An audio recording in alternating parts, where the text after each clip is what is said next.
Hello, my name is Marcus. I'm the compiler of a collection of therapy quotes entitled 1001 Windmills of the Mind, a collection of advanced self-help quotes to called psychodynamic or the psychoanalytic perspective, which long ago, as I understand, is referred to by some, or perhaps many, as philosophical medicine and narrative medicine, all part of the medicinal process to make conscious what we previously didn't know about ourselves, i.e. unconscious. So this process of making the unconscious conscious, famously known as where it was, ego shall be, ego shall be. So you want the ego because the ego understands time. Time. That means when something happened in a part of the brain that doesn't know time, trauma taking place very early on for the baby. It takes place in a part of the brain that doesn't know time. And when there's trauma, there's repetition compulsion, repeating in an attempt to get a better outcome. Repeating for mother's love, repeating for a safe attachment, repeating for a chance to go through the developmental process, so the child can maintain his budding beauty, his emerging self, his sense of self, his feeling self, his being, his ontological self, his eye, golden ball, blue jay, capacity, real self. He's meant to have a safe attachment, to be able to maintain his sense of budding beauty with himself, called the feeling self, the ontological self, and so on. But with early on trauma, that gets frozen. And then the child's life force is dealing with this trauma with the mother, repetition compulsion. Mother, what happened here? Can I repeat and get a better outcome? Can I repeat, get a better outcome? That part of the brain has no time. So we're doing this unknowingly, and we're repeating new additions to the past again and again and again, hoping for a better past. Repetition compulsion means you hope for a better past. Some people say, well, repetition compulsion means you want to undo the past or get the love that you should have received in the past. It's basically synonymous. Repetition compulsion meaning recreating in the present what happened in the past, hoping for a better outcome. It's synonymous with saying a repetition compulsion means you hope for a better past.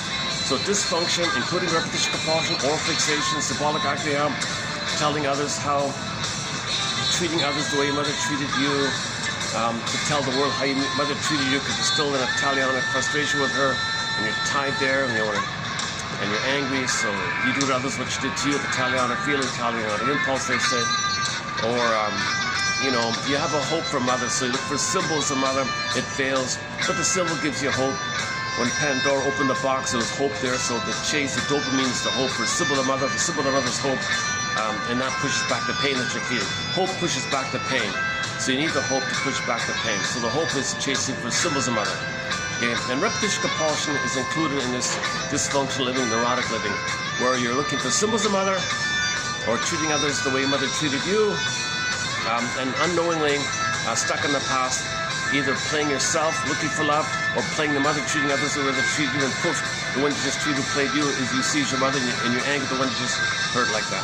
Because in your mind, your anger turned into a monster of the id, unknown. So later on, any excuse you can make that's unknown to you, okay, you're apt to be down on what you're not up on. Then you click, it triggers your own anger, which turns into an image, and now you're fighting with an image in your mind, which is mainly comprised of your own anger.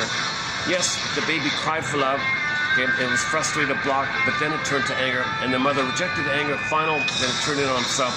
In the imaginal world, pre-linguistic, pre-verbal, imaginal, Alice in Wonderland kind of world, okay, you take the baby's rage, fear, okay, mother felt entitled to use the baby, maybe she was seeking comfort from the baby to comfort her, so she felt entitled. So it's a sense of entitlement, that's narcissism. She has emotionally impaired, a lot of anger and hostility with this arrogant entitlement. So you take the mother's demand, her love hunger, her entitled craving for love onto the baby. Babies are rage like this. Okay, you take the image of this and the baby feeling by it.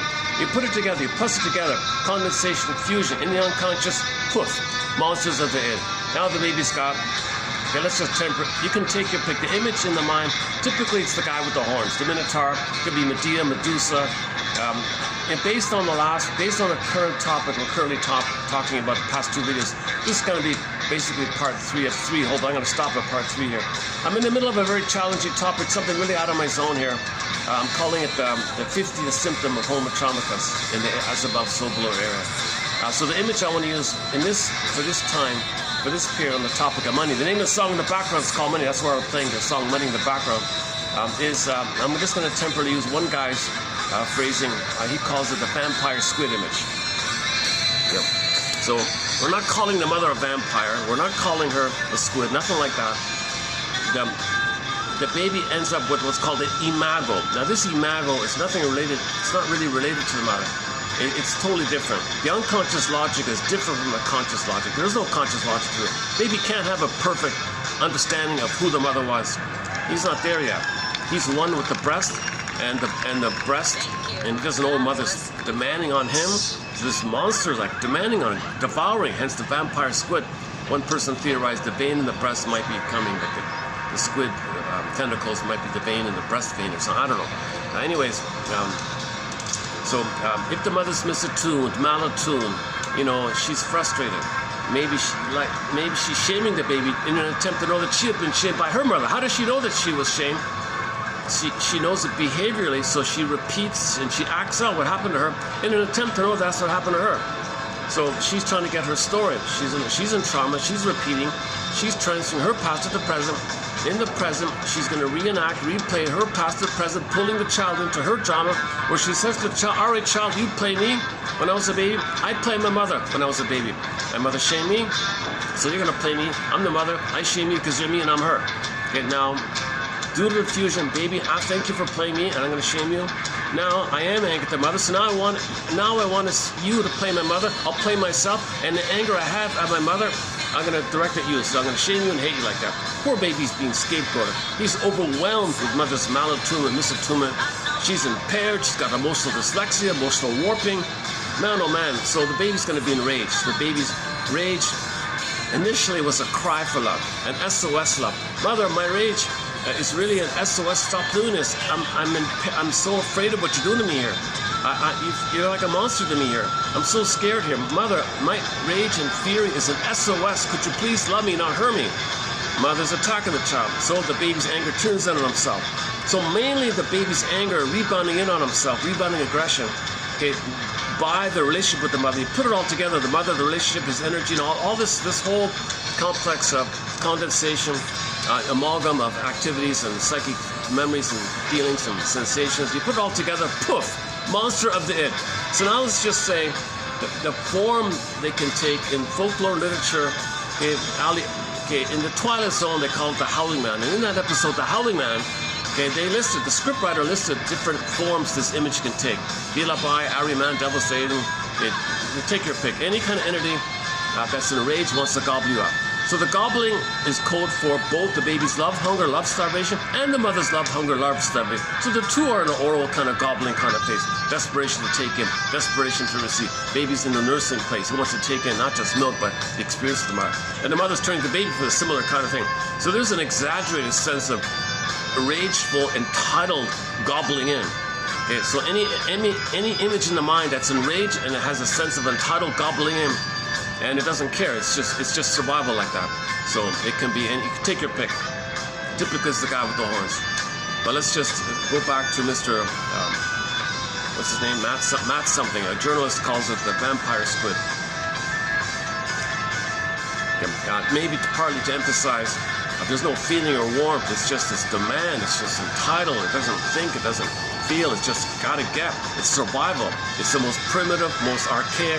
Because that part of the brain, by the way, it is coming from that archaic, ancient mammalian part of the brain called the survival system, the limbic system, the amygdala, the brainstem, the tip of the brain, old ancient system, spine like that. So a lot of people would nickname that part of the brain, and that's called the survival brain.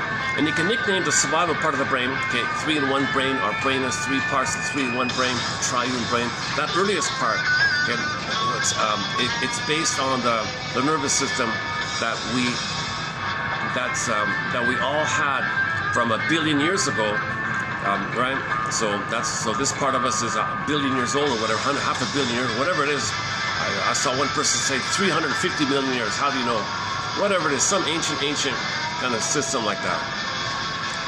But millions and billions or whatever, we evolved and became the whole animal line, and then evolution, the mammal line. Mammal. Then the mammal advanced to the hominid. So we got a bunch of hominids, I think. And only one hominid, by the way, grew the cortex. That was us, Homo bodoensis. 200,000 years ago, we grew the cortex. So we, in our earlier version, one theory, we were called Homo bodoensis. So we grew the cortex. We called ourselves Homo sapiens sapien. needlessly redundant, revealingly redundant. And then 10,000 years ago, we traumatized ourselves. We traumatized, and we became Homo sapien traumicus, or Homo traumicus for short. And then from our traumatized place, we became greedy. So instead of global village, we went to global pillage. But it was a pillage. You forget about your normal human temperament. It went to prejudice temperament. So it went from tolerant person to prejudiced person. Global village, global pillage, etc. So this transition took place roughly somewhere between 5,000 and 10,000 years ago, depending on who you quote. Star Trek says 6,000 years ago. The Forbidden Planet film said, what did they say? They said 10. Yeah, they said 10. Star Trek said 6. I've seen someone say 8. Many people, I've seen one that said 5. Most people seem to go with 10,000 years ago. This transition took place somewhere around the time when we discovered farming and agriculture, something like that. So we accidentally warped the set points in our brain. We accidentally traumatized ourselves or disrupted or disturbed the set points in the brain when we discovered stuff. Because when you discovered stuff, farming and agriculture, surplus, whoa! Okay, so you got an abundance of serotonin like that. And then that's above how much love your mother gave you. That goes down, then you want more. In habituation, you want more. Okay, past luxury becomes current necessity. Okay, now you want more because you don't want to feel the pain. Chase to get the serotonin to feel the pain. You don't want to feel the pain. So every time you chase, you're trying to get the good feelings to overscale, above scale. If the scale's like this, if the teeter-totters, you want the... No, hang on. You want more positive chemical feelings of oxytocin and serotonin to be over and above whatever stress there's going on. But when we got a surplus, the set points changed, and you got to increase the surplus due to the corresponding set points. So now, then we traumatize ourselves in the panic to get it. So then we stress ourselves so we can chase more, stress ourselves to chase more. Now the set points of stress are higher because we've got to traumatize ourselves. We're going to chase more. Now we're in dopamine. Now we're in dopaminergic mind. Now we're in the pillage to plunder system. So we made the transition from village to plunder. He played a song by Rick Bennett called A Big Lie. We're destroying the planet as fast as we can. Kristen Wilson's speech called Ooh My Soul. We're short-selling the planet for a quick buck. So we're in this self-devouring kind of thing. Okay, because when we accidentally traumatize ourselves, okay, it ended up that in our desperation to grab more, to get more serotonin, babies are traumatized. And when you traumatize the babies, the cortisol is too high, the adrenaline is too high, and the dopamine is way too high. Now for the baby, he's going to chase. Dopamine is the hope to chase. So the chase will be symbolic. So he'll chase the planet. He'll chase the planet. Resources like that, right? Hold on a second.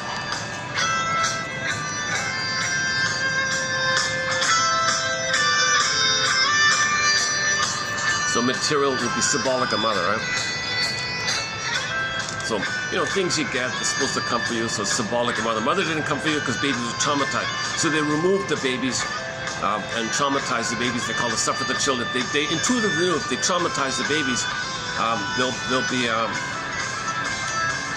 be quote unquote flying monkeys, right? So you tell them, well, there's stuff, go get it. How do you do it?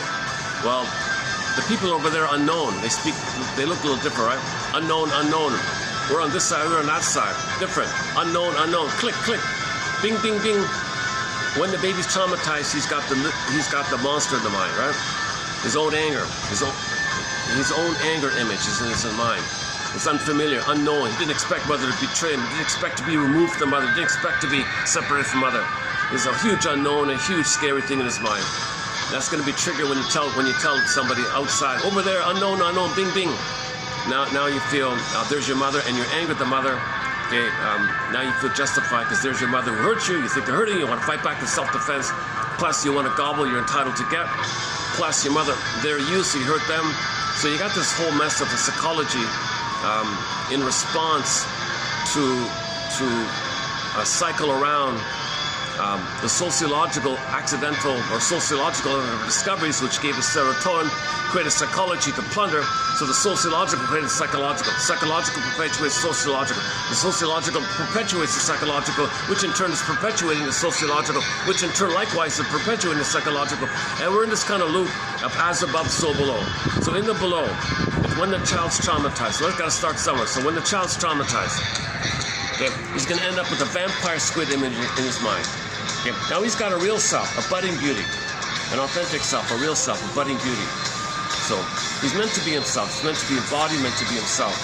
But there's some memory. There's some deep beliefs. There's some deep circuits in his brain where he's afraid to be himself because of what happened. He didn't get out this love. Mother attacked him. So this memory's attacking him. He feels he's reacting to a memory of the mother attacking him, but it's his own anger attacking him because anger never reached the mother. So his own anger's attacking him. He wants to be himself, but his own anger's attacking him based on the memory of the mother failing him and him being angry at the mother, but the anger rebounding on himself. Boy, the caffeine is kicking in today. I'm not a caffeine drinker. I'm still going through these caffeine. I'm in a caffeine mania here. This caffeine will crash on me in a little while. Oh, I want to remind me. Today's coffee cup barista message is a good one.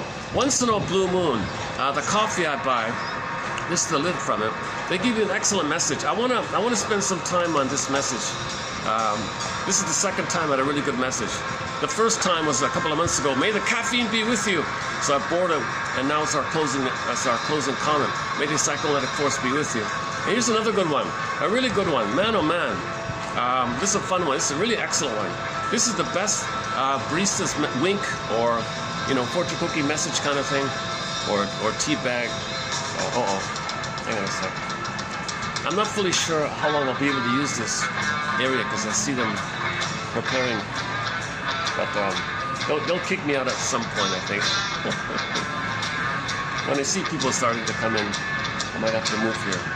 Luckily, the temperature is cooled a bit, so I'll go to the park below. Okay, I think we're okay for a little while. Okay, let's, oh boy, where were we? Man, oh man. I'm trying to cram in so much here. So the theory is as above, so below. So let's just start somewhere. So in the below part, the chicken and egg kind of there. So in the below part, when the baby's traumatized, the idea was to create flying monkeys because people want a serotonin, grab more, plunder more, surplus serotonin, push back the pain.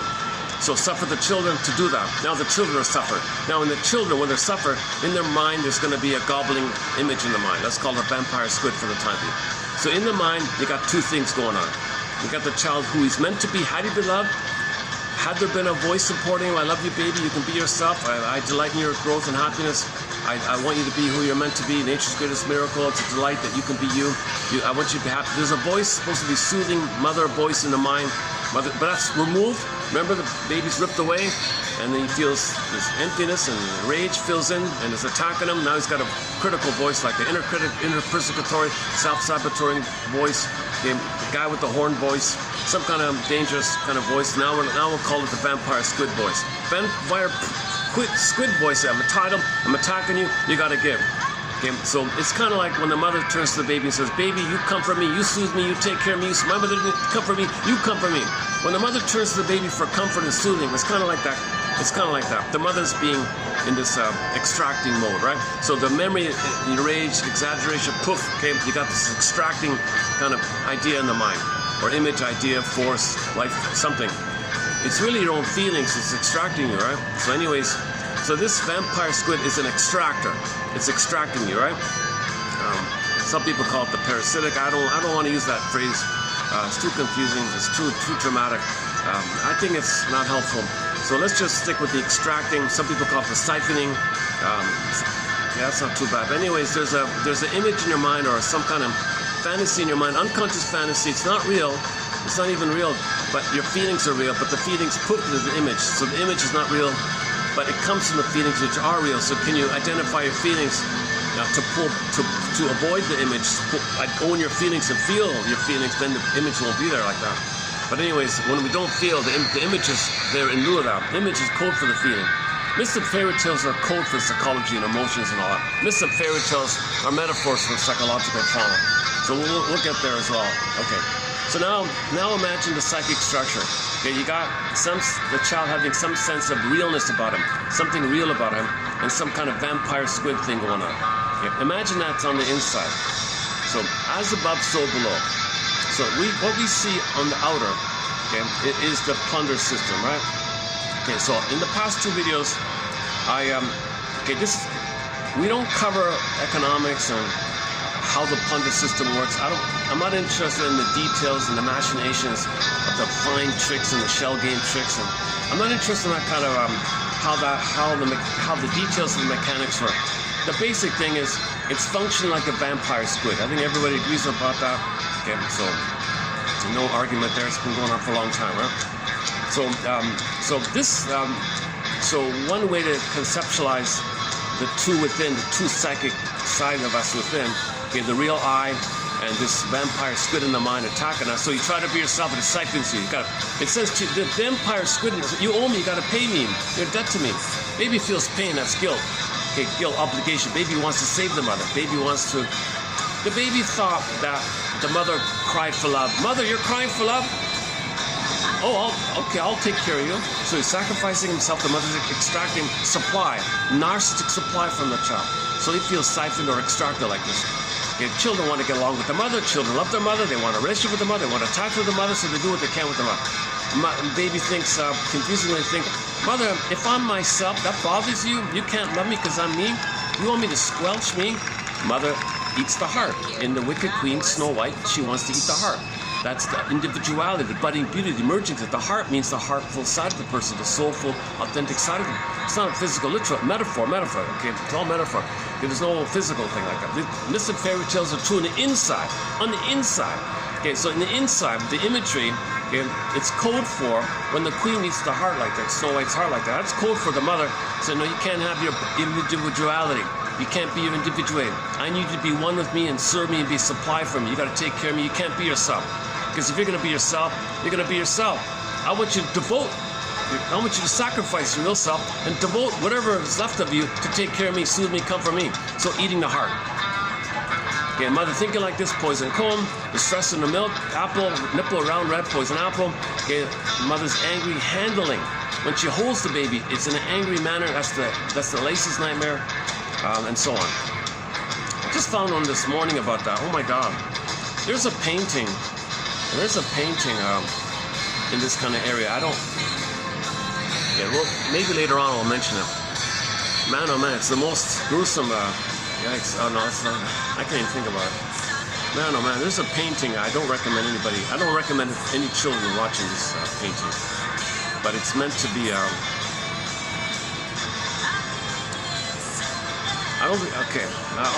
see if I can tackle that one. That's one of the toughest things to interpret.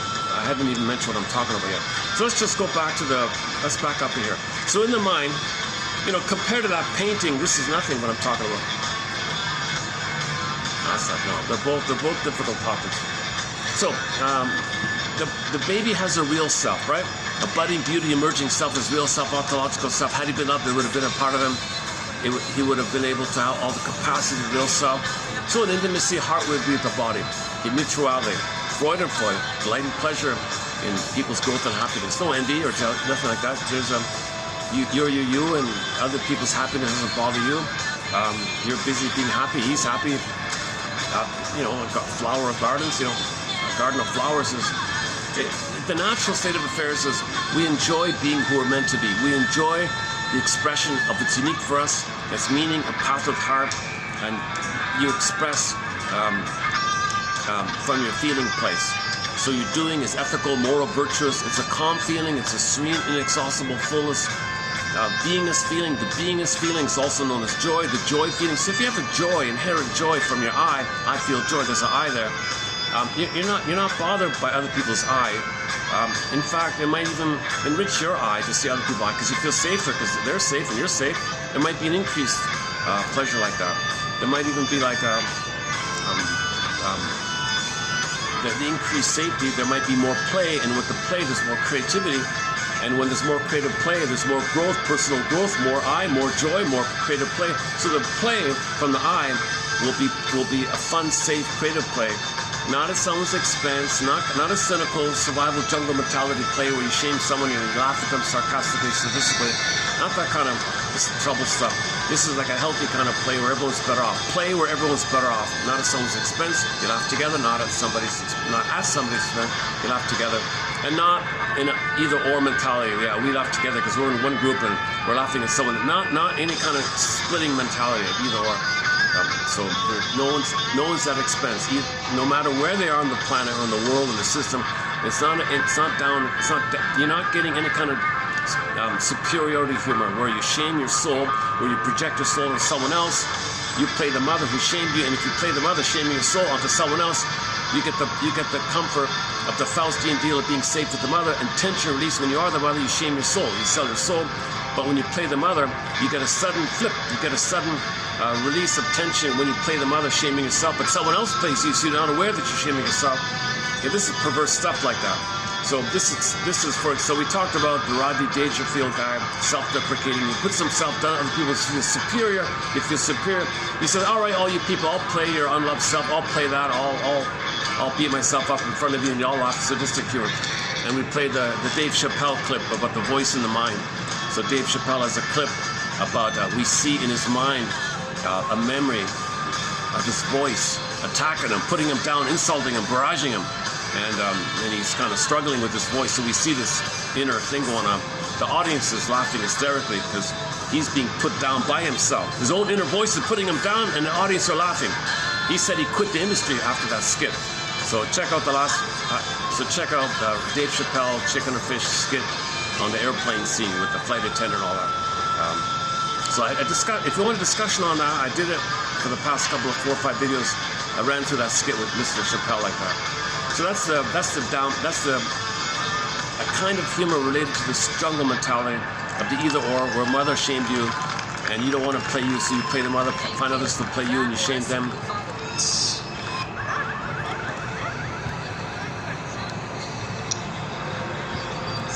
Okay, and we also talked about the more healthier kind of humor.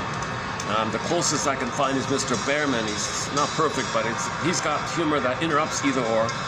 Humor that blends, tries to find the both and, it interrupts either or. Playful humor where not at anybody's expense. So I gave a few examples of humor that can be playful and therapeutic. So there's a therapeutic, healthy side of humor. If the psychic structure of the person is where they either A, got enough love to leave the mother, at least partially, at least halfway on their own, at least halfway there, or they didn't, but they healed themselves to get to a healthier place. So if you have any kind of feelings, your humor will be playful and it's therapeutic. But if your feelings are if the golden ball totally goes down the well, okay, Miss Cord gets pulled down, okay, Snow White's in a coma, Rapunzel's in the tower, the princess morphs from the bird and flies away, Miss Cord in the field, gets pulled down, the golden ball goes down. That's called flat affect. Your feelings are missing. You only got the stress responses of the shame, anger, fear, anxiety, ennui, and all that stuff. But the primary feelings, represented by joy, sadness, and Disney film inside out, they got souped away, right? At the end of the film, they came back, everything's good. So when the princess comes back, you're a body, you have your feelings self, all's good. If you don't have your feelings, that's all the pain and anger at losing your feelings. Our anger is because we don't feel. So the dark humor, the put-down humor, sarcastic, schadenfreude, humiliation humor, all this kind of cynical, sarcastic humor. Okay, in the Disney film, when you see the chasm image, okay, the associated emotion or voice was the sarcasm. It was a deliberate thing, sar-chasm. So sarcasm is a form of anger. The anger is the cry for love, and the anger is the person's angry because they lost Miss Core. Miss Core is the princess. The princess is the symbol of the feeling self. The feeling self, Miss Core, also the core of the person, the heart of the person, the soul of the person, Miss Core of the person. So when you see the chasm, that's a gap in there, a gap between the baby Nina. What you got? The gap, the chasm, Miss pulled down, disappeared, repressed, and the sarcasm workers expresses the voice of the anger. And then the surface voice, the surface is the ennui character. It ended up being the Wicked Witch eventually, the ennui. Ennui means if you're really it's one of the saddest emotions anyone can feel. The hope is gone, they're bored, they got everything, now what? Then it leads to envy. Actually, ennui and envy are kind of linked. And actually on the console, that's right, in the Disney film, envy and ennui were on the, they were there at the console like that. It's mostly about old fear called anxiety, so anxiety was running the console. But in the sequel, if they do it inside of 3, 4, and 5, you can easily see, you know, ennui taking control, you know, and then or envy teaming up and pooping to the wicked queen, which is so it'd be like you know, ennui and envy. They'd have to change the gender, I guess, and create a kid. The kid would be the wicked, you know. So you can see how this is the troublesome feeling. All negative feelings with the quote-unquote survival mind, hostile mind, it's all a cry for love. Even anger, acting out, talionic feeling, envy, jealousy, this is all a cry for love. Everything's love or cry for love. So the humor based on a cry for love is anger humor, put down humor, still a cry for love. Even the sarcastic humor, it's still a cry for love. These insult jokes are still a cry for love. But your tension release, it reveals your psychic structure. If your tension is where you can only release tension if you shame someone, that means, okay, you got to play the mother and shame yourself. Okay, so we're going back on the whole humor topic here. Wait a sec.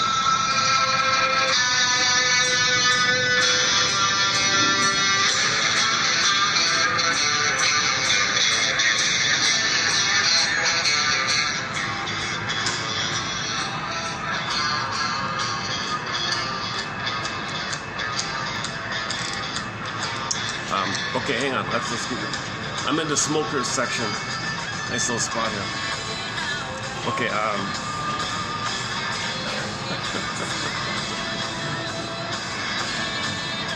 Yeah, I've done some good views on this spot. This is a good location.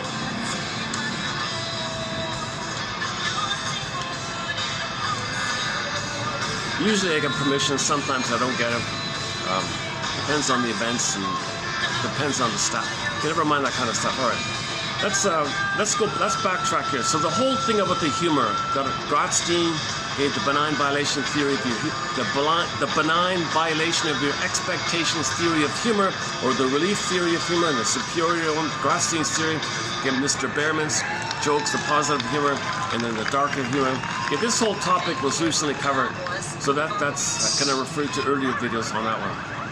So now let's backtrack to the mind here. So in the mind, the prototype, the template, the working model, the stencil schema script, you got some sense of self. It's meant to be there. It's frozen maybe. You know, it's in a coma like Snow White. Snow White's your soul. Okay, Snow White is your soul. Rapunzel is your soul. Okay, the prince is morphing to the bird. That bird is your soul. The swan, that's your soul. It's just morphed away in an imagery thing. So it's unavailable to you. It's kind of disappeared. It's exile. So go I know not whither kind of thing. But there is a whither. There is a whither. There is a whither. Go I know not whither. But it is there. There is a soul somewhere. It's just not connected to us. The travails of the traveler reveal the traveler to himself. So we got to go on these travails, these travels. We got to search for why the soul went away. Well, mother was impaired. She was hoping for a better childhood past herself. So the mother had a relentless, stubborn, persistent, unreal hope that she could get a better childhood past that she needed. So she recreated the present, her past, hoping for a better past, pulling in the child in her drama, hoping for a better past. Now let's enter. Give thee all hope for a better past. Now let's take a sidebar here. We did some quotes here from a line called "Give up all hope for a better happy childhood past. Give up all hope for a happy childhood past. Give up all hope for a better childhood past. It's past. Give hope. Dysfunction means you have this hope. So the coffee cup today, I kid you not, it says here, rest in peace to all the hours I spent explaining myself to other people. That's an excellent one. So we can borrow this here. Rest in peace to all the time I spent hoping for a better childhood past.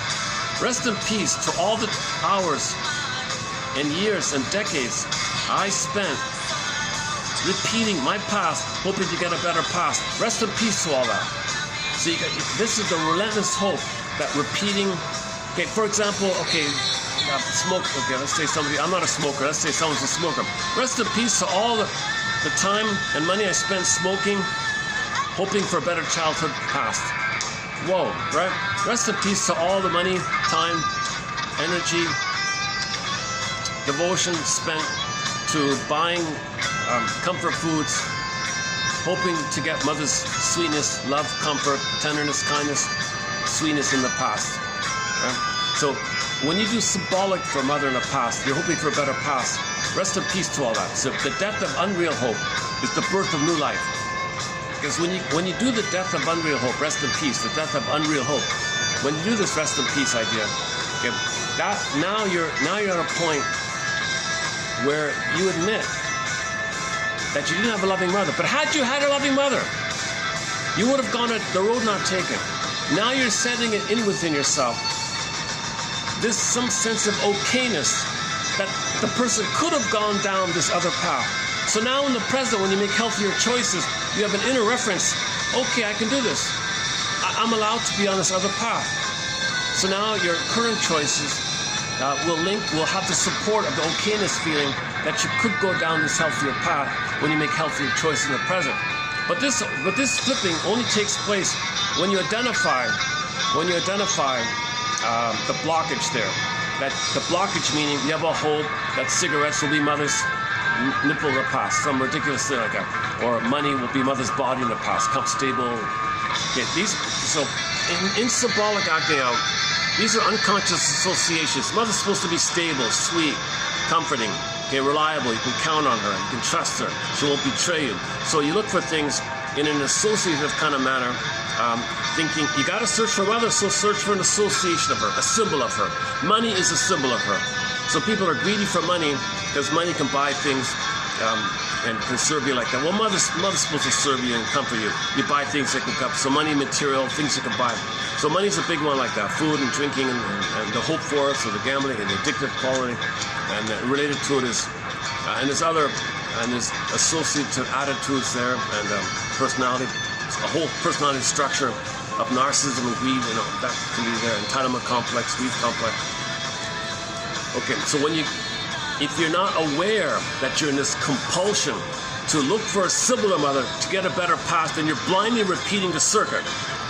So you don't realize there's an alternative you could have taken. You don't realize there could have been the path, the road not taken.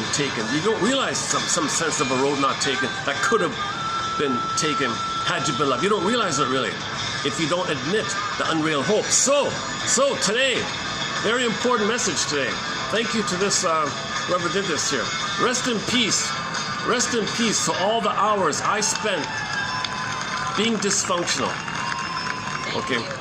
Well, okay, I gotta work on here. Rest in peace to all the hours I spent justifying myself, okay, explaining myself, lying to myself. Rest in peace to all the hours I spent lying to myself, thinking that the cookie can be mother's sweetness in the past. You're lying to yourself if you think a cookie can be mother's sweetness, comfort, sugar in the past. You're lying to yourself. Well, rest in peace to all this time. Well, let me rest. Okay, rest in peace to all the rest in peace to all the hours I spent lying to myself that some biscotti can be the sweet mother I never got. Rest in peace to all that. Rest in peace to all the time I spent lying to myself, rationalizing to myself, justifying to myself, fooling myself. Okay, that some sugary dessert or whatever is somehow going to be mother's sweetness and soothing and comfort and love in the past. Rest in peace to all the time, because you lost a lot of time in that. You're losing time when you're always living in the past, dwelling in the past, lingering in the past, hoping for a better past. The present, just replay the past. Okay? In the present, it's just replay the past. So you're really still living in the past. Repetition compulsion means you're living in the past. You're not living in the present. You're not really living in the present. Yes, materially, you understand the present, You understand it. But in terms of your motivation, your feeling, your desire, your grand design, your agenda, what you're really after, you're after a better past so you can feel and have your beingness be a part of you.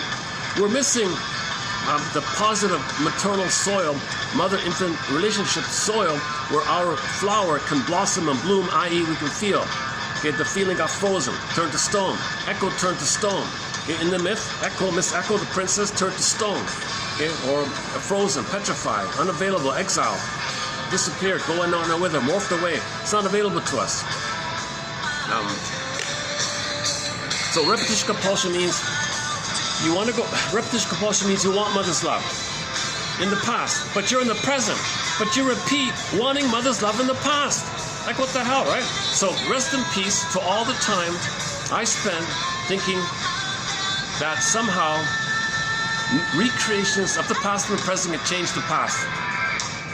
Okay, now the quotes below are also on the topic of repetition compulsion.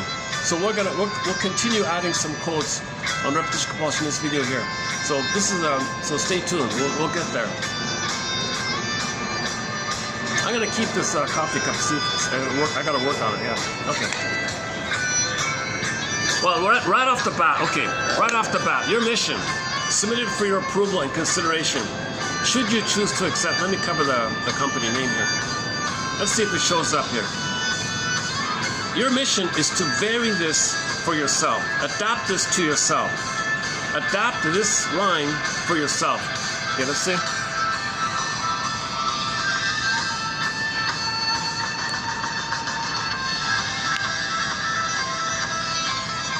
How am I going to get this in? Oh, so let me cover this sometime.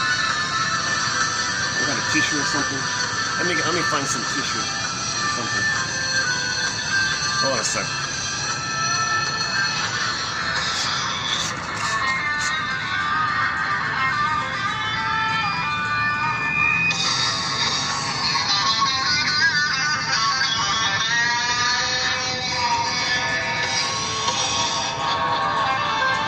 Is it working? Are you seeing it? I can't see if you're seeing it.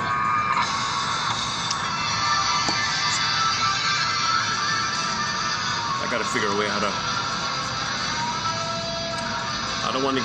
Maybe there's a.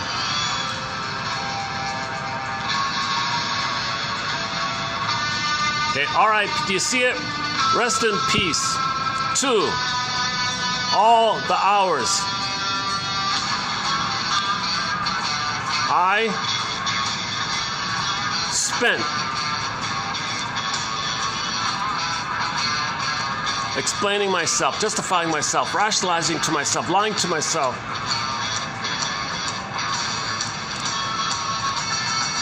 You know.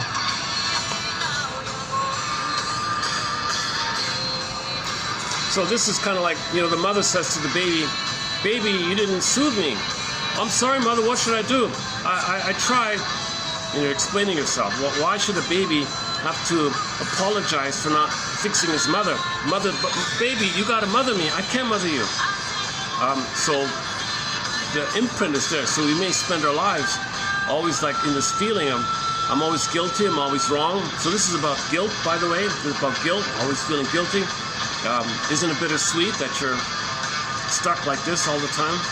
If you can recognize this kind of thing, you can liberate yourself from a useless burden, dead cargo from the Twilight Zone, they said. Thank you. Go to the Twilight Zone episode called "One Life Furnished in Early Emotional Poverty." Go to the closing narration of that episode. One of the best closing narrations from the Twilight Zone is from that one there.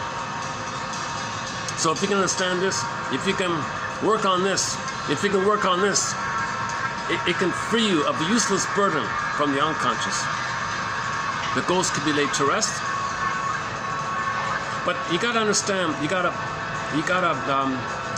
understand why your mother was impaired. Why did you do what you did? You gotta see her as a human being, not only as a mother. See her as a wounded woman. See your mother as maybe a little girl, wherever she was from, plundered. Her place was plundered, her village was plundered or something. Okay, you gotta see your mother as a victim of the plunder system, and then her mother couldn't comfort her. Maybe she lost her mother or something. So if the mother's traumatized, she's not in a place to love. She had to sacrifice her feeling self, freeze up her feeling self, and go to the survival brain. Just thinks about survival. Now she spends her life repeating the trauma, hoping to get a better past. So she has a kid in that service. So she can't love the baby. She's still an unresolved issue with the past. That's why a lot of people say, if you know your personal history, you can heal. And the quote I want to read you, I want to do a preview quote from a professor of history. He said the same thing. We discussed this a couple of months ago. There's if you know like outer history, we know who we are, what's going on, we can think things can get better. But if you don't know outer history, you know, there's this, you're blind, just like an individual doesn't know his personal history. If an individual knows his personal story, it may be painful, but he knows what's going on, he can make better choices. He's more in reality like that, right? So this guy was saying the same thing. He's a history professor. He said he had to, he said that there's a real pressure to make the public confused about history, but the byproduct then is people, if the public doesn't know authentic history, then we're in this blind compulsion to keep on plundering and pillaging. So there's a resistance to knowing proper history because the compulsion to plunder and pillage. Just for an individual, as above, so there's an, oh, that could be 51 then. Yeah, okay, that could be 51. Come to think of it, that could be symptom number 51. So just as an individual rationalizes, lies to himself, explains to himself, that's a fear to know his history. It's a fear to know our story. It's a fear to know what happened to us. So that resistance in us to know the truth will upset you free, but we're afraid of that. So we resist it. We deny, excuse, deny. Oh, just chase. The cookie's on sale. If you get that cookie, you'll get mother's love in the past. Just go. It's on sale. Hurry. They might run out. You better quickly. So you focus on this kind of hope stuff. So you justify. So that means you're not knowing the truth that mother didn't give you sweetness and comfort and soothing. You didn't get mother's comfort and love and all that. And you're blindly searching for the cookie in a manic panic because the sale might be over. You want to get there in time before the shop closes. So you rationalize, you explain away your nonsense as a defense against the feeling and the memory that mother didn't give you comfort and soothing. So we have a personal resistance to knowing the truth. We have a personal resistance to knowing the greatest hurt of all. Mother failed me. Mother betrayed me. We have a personal resistance to it. So as above, so below. So in the above, there was a resistance. He was saying there's a huge resistance for people to know proper history. No one wants to study it. Schools don't want to do it. They purposely put in some idiots called learned incapacity or useful idiots who teach you trivia, who teach you red herring trivia, useless trivia, and get 10 PhDs in useless trivia as a defense against the real thing. Or alternatively, they hire history professors to peddle propaganda, what he calls feel-good stories, as a defense against the truth like that.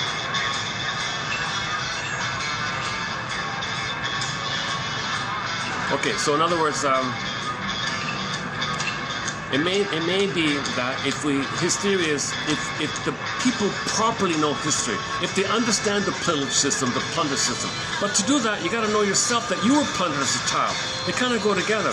So we don't know. Nobody teaches psychoanalysis or psychology. Likewise, you get a PhD in psychology, it's fluffy, trite, erroneous, silly little, trivial little thing. Get all excited about it.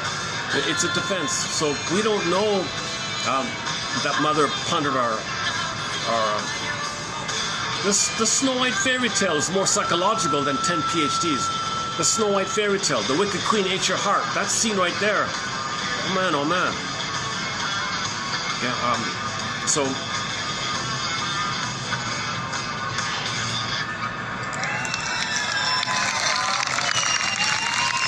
thank you. That was Uva Vut. She's naming the band Uva Vut, who originally sang this song called, I'm not sure how you pronounce it, Kiinauj-q. It's in the Inuit language, and it's translated as money. And Beatrice Deer, the voice you're hearing, she's doing a cover of it in her concert. So what you're hearing is Beatrice Deer's cover of Uva Vut's song called Money.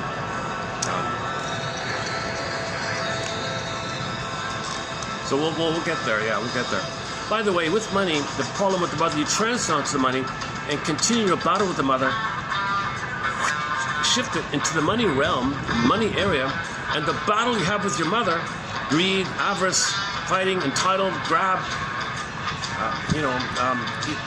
your relationship with money, if it's a continuation of the battle with the mother, it's called the money neurosis. Okay, enter Edmund Berger's excellent book called Money and Emotional Conflicts. And he spells out the difference between neurotic use of money and the normal, regular adult use of money. But we're in a neurotic kind of mode mostly.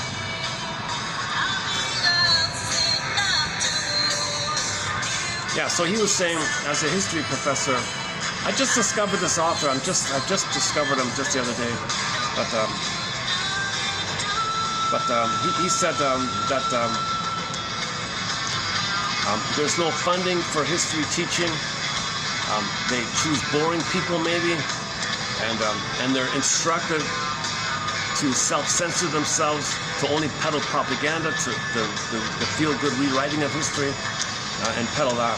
So you're not getting a proper history. So likewise, just as we're not getting a proper history on the outer world, we're not getting a proper psychoanalytic education about ourselves.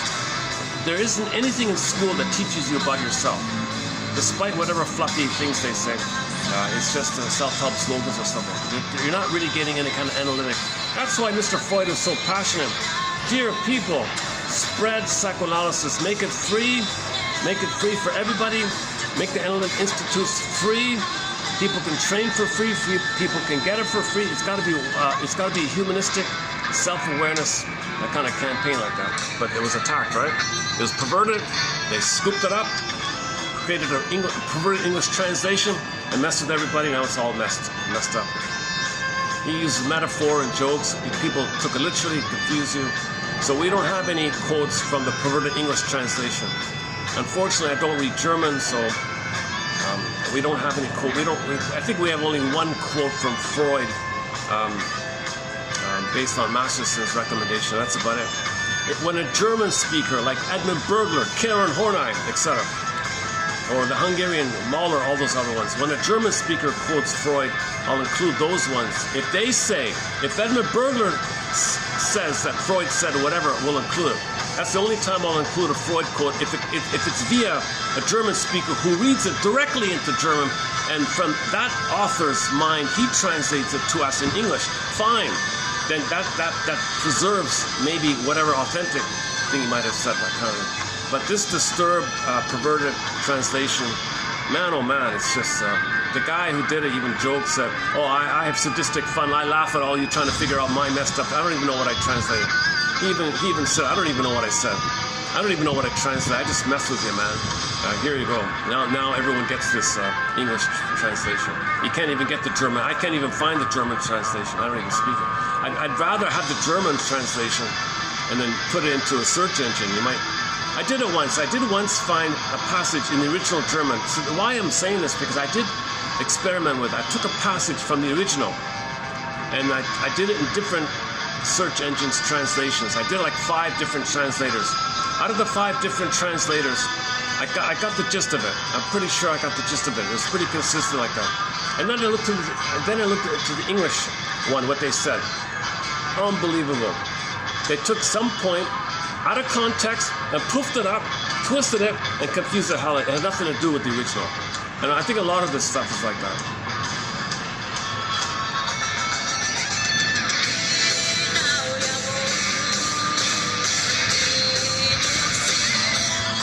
Well, even a broken clock is right twice a day, so it can't all be totally. There's got to be a few crumbs of usefulness as bait to hook you in like that and get you down the rabbit, get you down the red herring. So the English translation, to my mind, is I don't want to go. It's similar to Mr. Jung. He did some kind of wannabe thing like that, convoluted jargon. Mr. Lacan, convoluted jargon. I forget. We don't have that kind of stuff. The quotes you'll find in our collection are clear, okay, on point. Hopefully not too long. Sometimes a little paragraph or something. That's what Mr. Grice said. Is it on topic? Is it clear? Is it not too long, not too short? Is it helpful? Do you learn? Is it clear? Do you learn? That kind of thing. So why post some? Why relay some convoluted nonsense like that? Luckily, thousands of authors have waded through all that. So we've updated things. Mainly, Karen Horney made a huge shift in her book called New Ways in Psychoanalysis. She kind of clarified the mess, and as have many others. Fairbairn's another major shift. Fairbairn, Karen Horney, and others. Okay. So let's go back to In the Mind like that. So in the mind, okay, there's some feeling about who we're meant to be. It's a feeling, it's a sense of self, but it's not developed. So we don't know who I am. Who am I? Play the song by Roger Hodgson. He said, I remember as a kid feeling some feelings, but then they sent me away to teach me how to be a respectable, presentable vegetable. I know it sounds absurd, but could somebody please tell me who I am?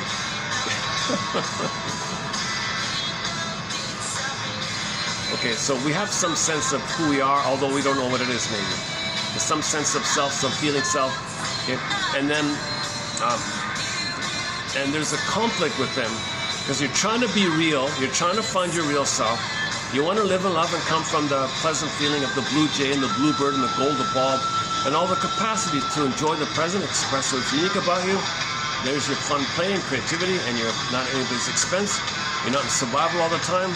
You only react, in a moment if needed, but you don't. If a drunk driver passes by you, you have the startle reaction, but you're not in a permanent frozen fear, frozen anger, always hyper. You can relax and live and love like that. A lot of people are frozen in hypervigilance, so they don't really feel in love anymore.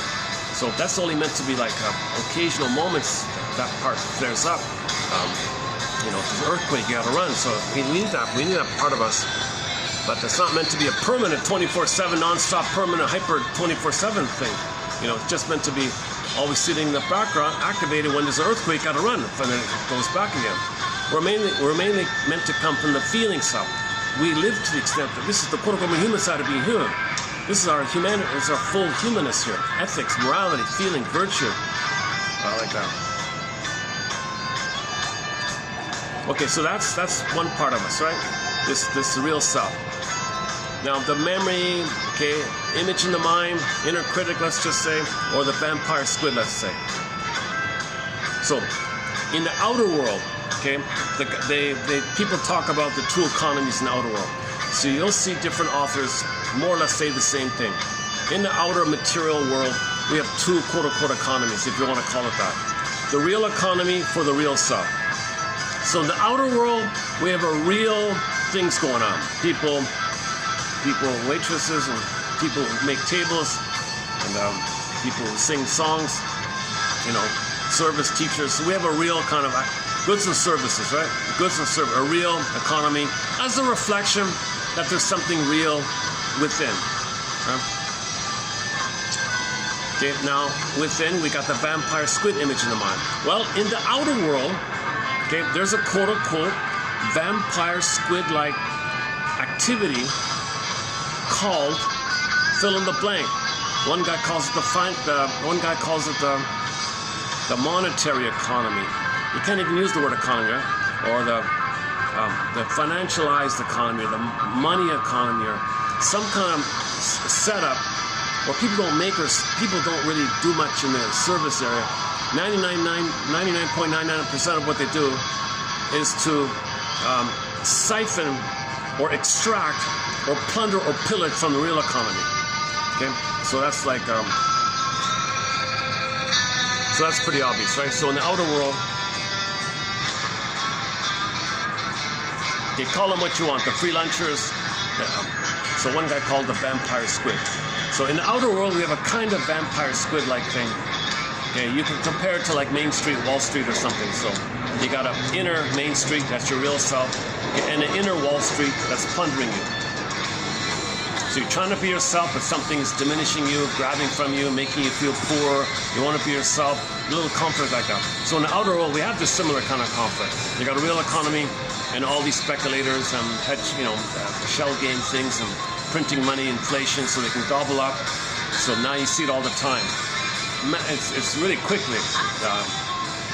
So in the last video I was mentioning, I'm sure everybody who might possibly listen to this can have an example of their favorite product no longer being available, or it's too expensive, or the quality went down, or the size of the package went down, or the price went too up. So it's being sucked up, it's being extracted up. Yeah. Because the plunder system, it's not.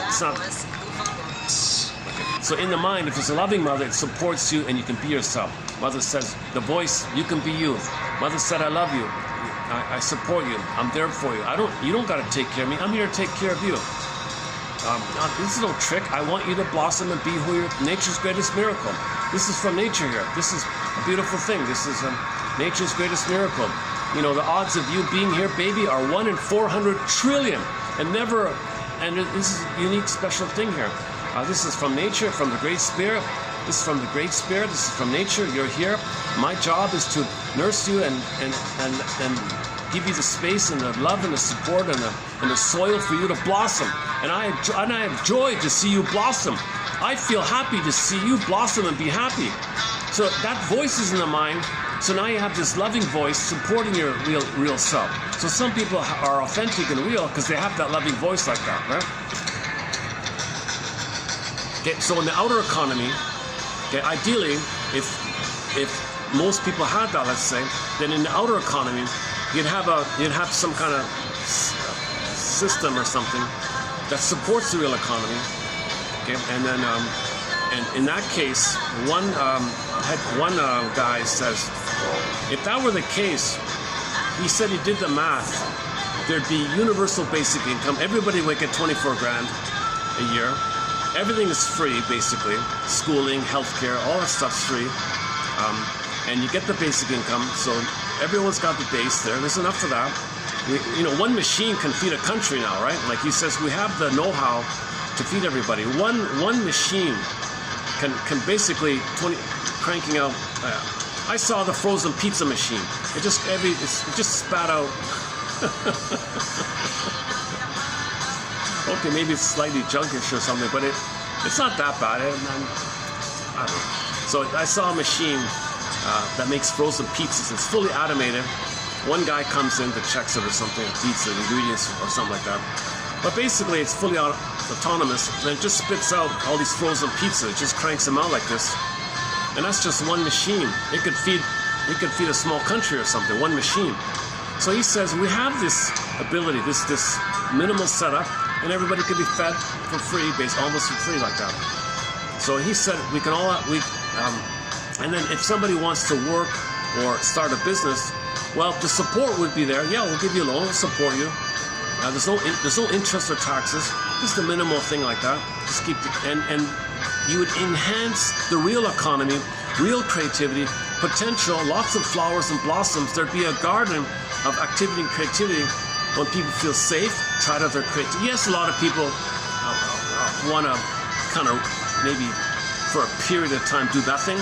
Well, that's whatever. That's okay. That's the minimal, he said. Most people want to experiment and try something. So if they work above the basic income, that's a bonus for them. And there's no inflation because there's no interest. There's no coupon tricks. So you have the outer system supporting the real economy. Like the mother voice supporting the person, the financial system will support the real economy. And that's the original sort of setup like that. It's supposed to be like that. But it got to the point where when many babies are traumatized, they got a vampire squid in the mind. So in the outer world, they got the vampire squid system. So the vampire squid system out there, call it fill in the blank. So maybe we can play that song by Bruce Cockburn, call it imperialism or something. So now you got the imperialism, slavery and imperialism, entitlement, give me, grab. So people invade and indigenous people. So we know the story. So so imperialism means everything's built on the suffering of 80% of the people, like that. And then, okay, now we get into the trickery of double talk, double think. So in the last video, I ran through some dictionary terms of some of this double talk, double think, which perpetuates the plunder system. So we went to village to pillage. So roughly 10,000 years ago, the voice in the mind became the vampire squid in the mind in correspondence to our discoveries on the outside that made us behave in a way that ended up with the vampire squid in the mind, which creates the plunder on the outside, which perpetuates the trauma on the inside, which creates the trauma on the outside. So they got the vampire squid inside, vampire squid outside, as above, so below. So the vampire squid on the outside, take your pick of what you want to call it. Financial economy, short shell game economy, offshore economy, I don't know, shadow banking economy. I don't want to get into that kind of thing. It's out of my zone. I know nothing about that, the details about that kind of thing. But clearly, there's a setup where, call it shareholder, whatever. I'm not sure. Where you got a bunch of people, who print for themselves as much money as possible, and then use all that money to extract and siphon. Right? So you got the quote-unquote host, 80%, and the 20% is parasitic on the 80%. And all the nice things that the 20% have, okay, it's off the slavery and off the siphoning extraction of the 80%. And then the 20% see, we're so nice and you're so foolish. They blame the victim, you see, and nobody and the public doesn't know this, right? And then instead you glorify and brainwash people to say we're right, they're wrong, blame the victim. So this is a parasitic type of thing like that. So I don't want to. I gotta be careful. I don't want to get into the political rants like that. It's emotional kind of thing. So 99.99 what we do here is psychoanalysis. I'm not a shrink, but I'm finding these quotes and I'm discussing it to learn it myself. I'm trying to teach myself this material. I'm trying to understand this psychoanalytic thinking myself. But somebody said you can't be too one-sided. There is an intermingling between the inner and the outer, as above, so below. Okay, the interpersonal leads to intrapsychic. The intrapsychic reveals itself in the interpersonal, the sociological, historical, okay, is created by the template, the working model. The psychological creates the sociological creates the psychological. You got this, like, you can't be too one-sided like that. So this video in the past too is and the whole thing called the 51 symptoms, the home atomicus. This is the limited area I have. This is the limited pocketed part of the collection here in that kind of area. Included in it is the psychoanalysis of religion, because religion on the plunder side is part of the plundering system. Religion is a tool of the plunder system. So there's a major topic here. And then we include some propaganda and advertising tricks like that. So, okay, in conclusion, just in the outer world, there's two economies, real economy and a system that extracts, and then you got very wealth, then you got the huge gap, right? 80% poor, 20% rich, something like that. Okay, so that's the byproduct of the vampire economy outside and people trying to pay their bills on the real life. And there's all sorts of tricks to squeeze the labor, right? And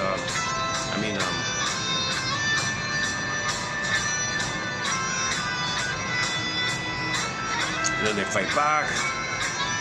And then he was saying, he has a very disturbing theory. I'm going to read you a quote by one professor here. He has a very disturbing theory. When people are suffering and they want to rebel or something, the short sellers say, they want to rebel? They want to rebel? Let's just put them against themselves. Let's just pit them against themselves, right? So they sit back and pit people against themselves, right? So you make poverty in place A, make poverty in place B, and each side is upset. So the people who created the two, sit back and just put them against divide and conquer kind of, right?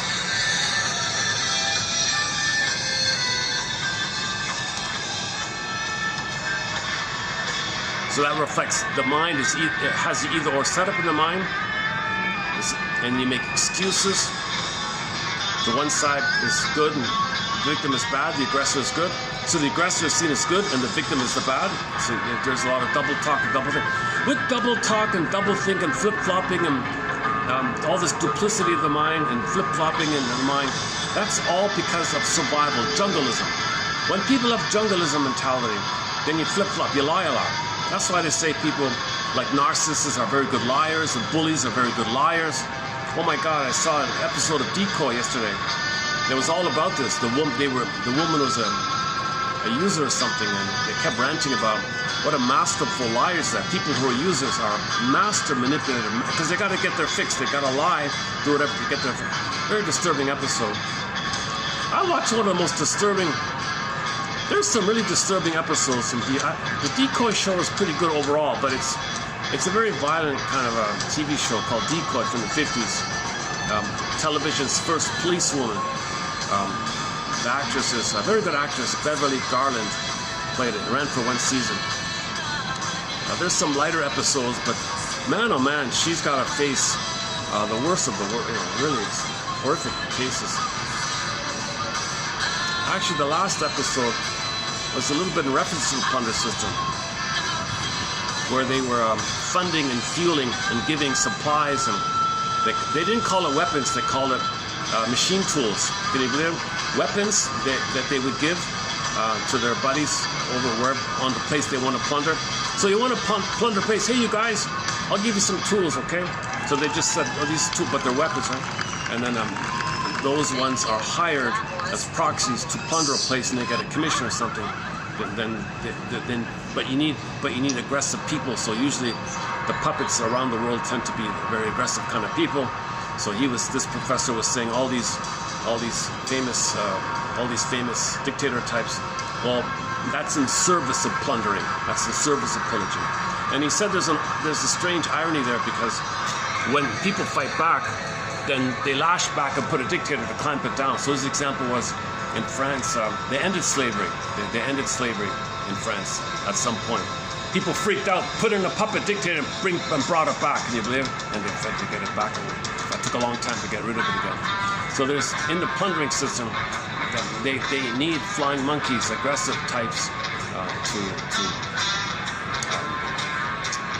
quell the population, to plunder and hand, and they get a commission. So it's being siphoned, so extracting, siphoning. So so monkey, not organ grinder. So let's play our song. I'm not doing a good job here. Let's play our song by Bruce Cockburn here.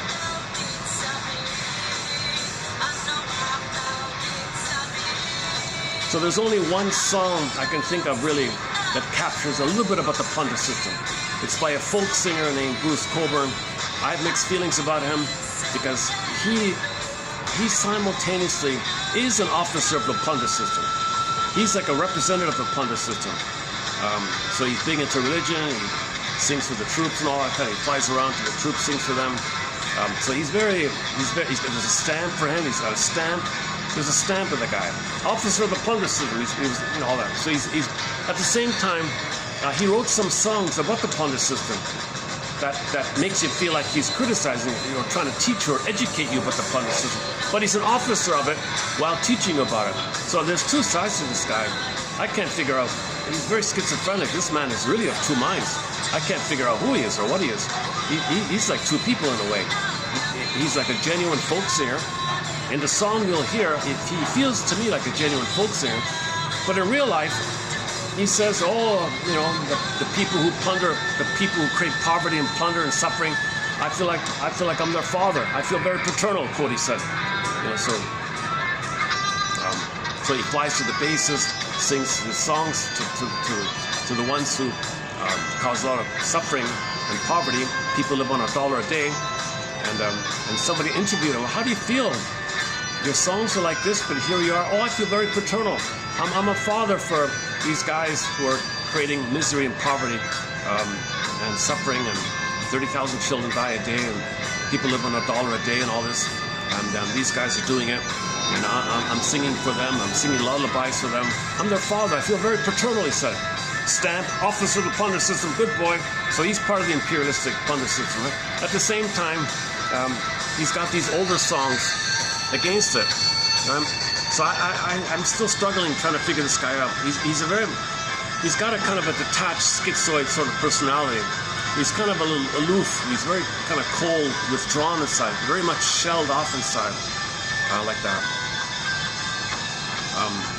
So he's famous for three protest songs, I guess. Most protest songs are frivolous, they're too vague. But his ones, ironically, are a little more helpful. So the one called Stolen Lamb, not the studio, but the live one, Okay, the main line in there, I think, is when are you going to realize, people, that we're all people with a shade of beige or a shade of brown tone of skin? When are you going to realize that we're human beings? I'm paraphrasing a little bit. We're human beings with a shade of beige tone of skin or a shade of brown tone of skin. Nobody has got white skin or black skin. And for Pete's sake, don't say he's white or black. You're a human being with a shade of beige or a shade of brown tone of skin. At least admit this. At least admit the reality that we're human beings with a shade of beige or a shade of brown tone of skin. Jane Elliott says that since you're talking about melanin, the quantity of melanin in your skin, eyes and hair, it varies.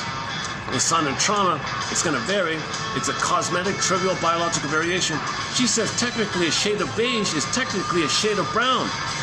So we all have a shade of brown tone of skin. So what's the big deal? If somebody has a shade of beige and they look a little palish, that's maybe the blood went in or something.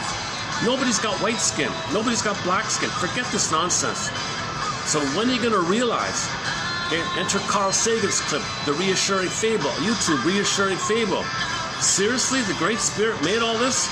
Made the galaxies and made all these planets and trillions and quadrillions and septillions to the septillion, infinite stars and galaxies, the great energy of making all this?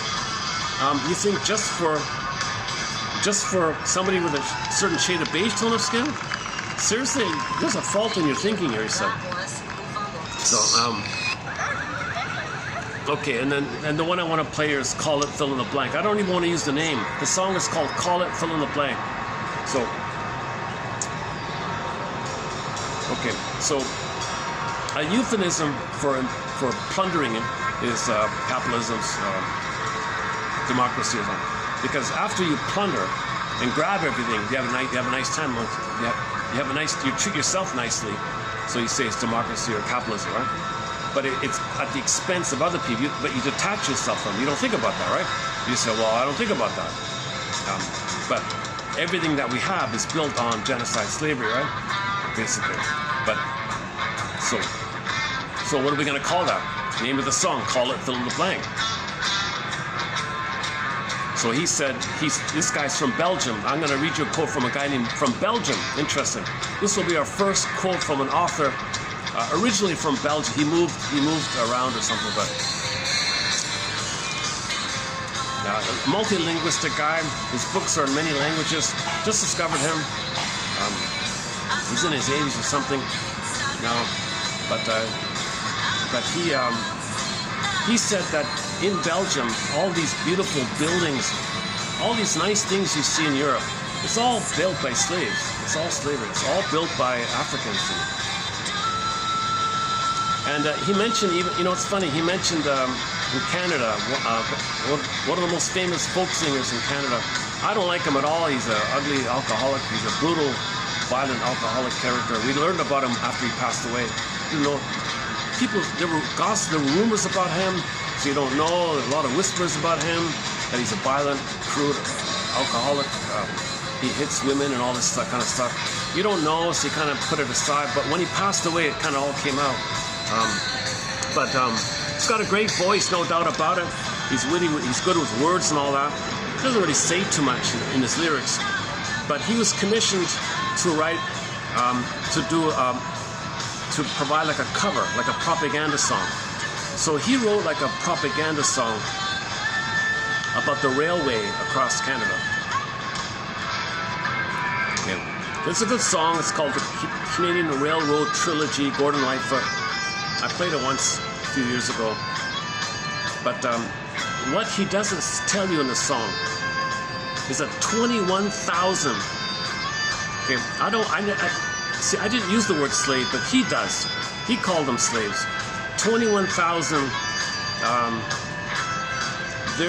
At that time, there was a euphemistic term for slave. They changed the name, but it's the same thing. I'm not sure how to call it. So 21,000 very desperate people who were put into poverty to have this free labor. They shipped them across, and these 21,000 hardworking men built the railway in the snow, very poorly treated, paid nothing. They died constantly in the process They didn't care. It's the longest graveyard in the world, they said. From coast to coast to Canada, every kilometer there's one of the guys, their bodies in there. Like their skeletons in the soil every few meters like that. It's the most gruesome tale there is. This railway is built by the blood and bones of these poor people. So I don't know if I can use his term. He has a term for this modern slavery or something like that. I don't even want to use the word slavery, but it seems to be that case. They were so desperate because the country they came from was plundered and pillaged by the pillagers, right? And there's an immense amount of poverty. Oh, you're all so poor. Why don't you come over here? We'll give you a little bit. They said, well, they got nothing to lose, kind of thing. So they went over. Thousands of them died in the process. Okay, the ones that survived, they said, get out. We don't need you anymore. So Gordon Lightfoot was commissioned to write a song about the building of that railway. Not one mention, not one iota, not one reference to who built the railway. It just said how nice it is. How nice the railway is. The trees, and the railway's such a nice thing. We'll have a nice railway. Once upon a time there were all these trees and so green, and there was a time in this fair land when the railroad did not run, when the wild majestic mountains stood alone against the sun. So verdant, so green. And then we built the railway. Isn't it nice? And that's it. Officer of the plunder system. Good work, Mr. Lightfoot. And he was given an officer of the plunder system for whitewashing and covering up the crime that was built by 21,000 slaves. No mention of it. And in fact, in order to cover it, there's a campaign to say bad things about them, blame the victim. Well, they did that, they're so bad. We did it, we did the bad thing, that means we're so good. Double think, double talk. It's all very Orwellian, where you flip it. And this professor guy said that when he hears something, he just flips it.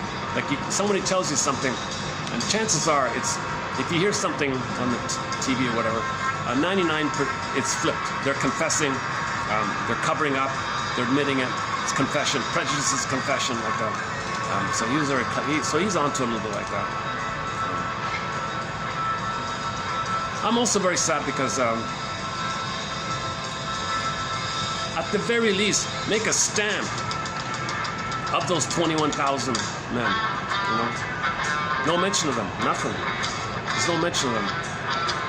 Finally, a couple of years ago, one granddaughter of the survivor tried to get a plaque somewhere, but they told her, well, okay, go to the woods, go to the corner, make it small, we don't want to see it, no road there, you can do it and just keep it quiet, don't talk about it. So there's a tiny little plaque that says, in gratitude to the 21,000 men who built this railway and to the thousands of them who died in the process, we recognize that you did this here like that. So here's a plaque to memorialize it. Like that. So they didn't even want to have that there. This granddaughter had to fight like crazy to have it. She had an immense fight to get this recognition. The 21,000. The numbers vary. I saw one source said 17,000, another one said 21,000. I'm not sure what it is. But thousands died in the process. So that's just an example of what he was saying. A lot of things that are built, it was built by slavery, built by imperialism, but let's call it democracy, and call it capitalism. So the beneficiaries of the plunder, they call it the nice word. But what's really going on is the imperialism, the colonialism, the plunderism, the slavery, like that. And he says the story of history is this resistance to people getting treated better, right? There's always like a pushback by the voice in the mind, by the vampire squid in the mind. So why is there a vampire squid in the mind? The more babies are traumatized, the more that vampire squid in the mind is going to be, the more there's going to be an aggressive Wall Street kind of thing. So they don't want rules or barriers. They want freedom to plunder. They don't want anyone to interrupt them, because that's the mother saying, "Baby, you can't be yourself. I got to eat your heart." So in the outer world, we're eating the heart of the real economy. Just like the wicked queen eats Snow White's heart, you got the financialized, vampirish system, whatever. I'm still not sure what the right word to use is. People call it the 1% or Wall Street. I don't. These are all triggering kind of words. I got to find a neutral word for them. I got to find a fresh word that I can use that's too triggering or something. I'm still struggling for a non-triggering word to keep it calm, right? You can't call it Wall Street, or you can't call it the 1%. You can't call it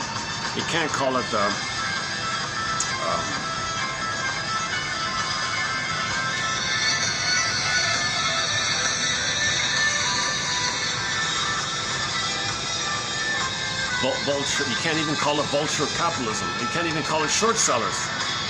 I've been using short sellers. That's the closest thing I have is the short sellers. So short seller means you profit at the failure of something. When you crush something, destroy something, you profit. You short sold it. Mother short sold us. She got a benefit by short selling out. She sold out. She sold out her child, and she got a benefit that's called short selling. A little confusing kind of phrase, right? So mother short sold the baby. He grows up, becomes a short seller on the outer planet. Treats the world the way the mother treated him. Mother plundered him, he plunders the world. Mother felt entitled, they feel entitled. Mother made excuses, we make excuses. Name of the song, Money. Money means mother. And in the Bruce Cockburn song I'm going to play, there is a mother reference, so we'll get to that.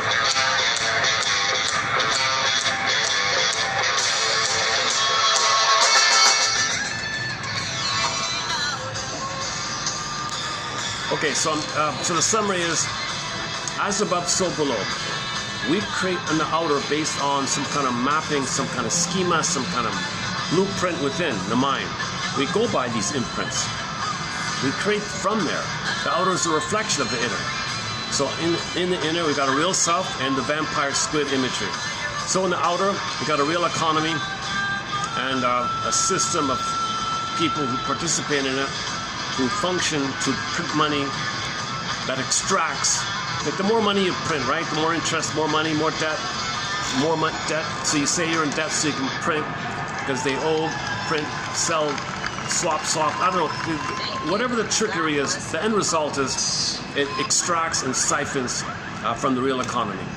So now the real economy is always under pressure. Now, within the 20%, they have a nice time. Things are very nice. So they say how nice it is. They call it a garden, let's say. Okay, and then the suffering, they all look at the jungle over there. That's a recent one, by the way. And a week ago, I just saw it actually a couple of days ago. One guy from the plunder side one guy from the plunderer side, the 20%, went to the 80% side. Look how terrible you're. I'm so glad to go home like that. Not admitting that his connivings makes the poverty for him to live in a garden. He cannot live in the garden if he doesn't create this mess around him, right? Yeah, I don't like the title of the book, but it does capture it. There's a book called How the Fill in the Blank Creates SH, fill in the blank, fill in the blank, fill in the blank, fill in the blank, LO countries. How fill in the blank creates SH, countries. Call it this nice word.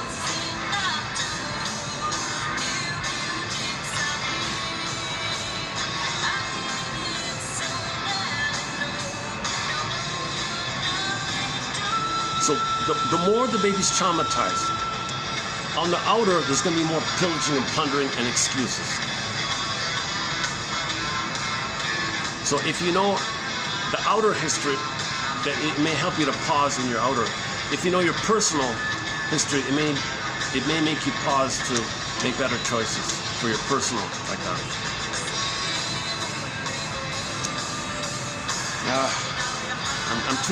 I feel very disorganized with this discussion today. I feel like I'm really a grasshopper here. I'm bouncing all over the place.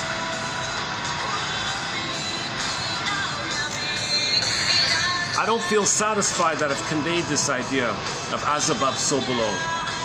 So in the outer, there's a famous hedge fund guy, whatever. He's got a book called The Two Economies. He calls it the real economy or the material economy, the actual thing. Okay? And then this other, whatever you want to call it, he calls it the financialized system, meaning the plundering process. It's confusing because there is a microservice that's needed by them, but 99.9% what they do is just a siphon of plunder. So that's called colonialism, imperialism. They're plundering the planet for a quick buck. So just as mother plundered the child's souls for a moment of pleasure, we plunder the planet for a quick buck. As above, so below. So historians like this guy here, I'm going to quote here, Professor Jacques. His first name is Jacques, not Jacques Cousteau, another Jacques. His last name is, I'm not sure how you pronounce it, begins with a P.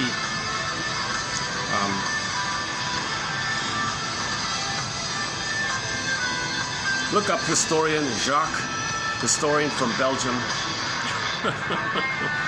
This book is called, what's it called again? The myth of.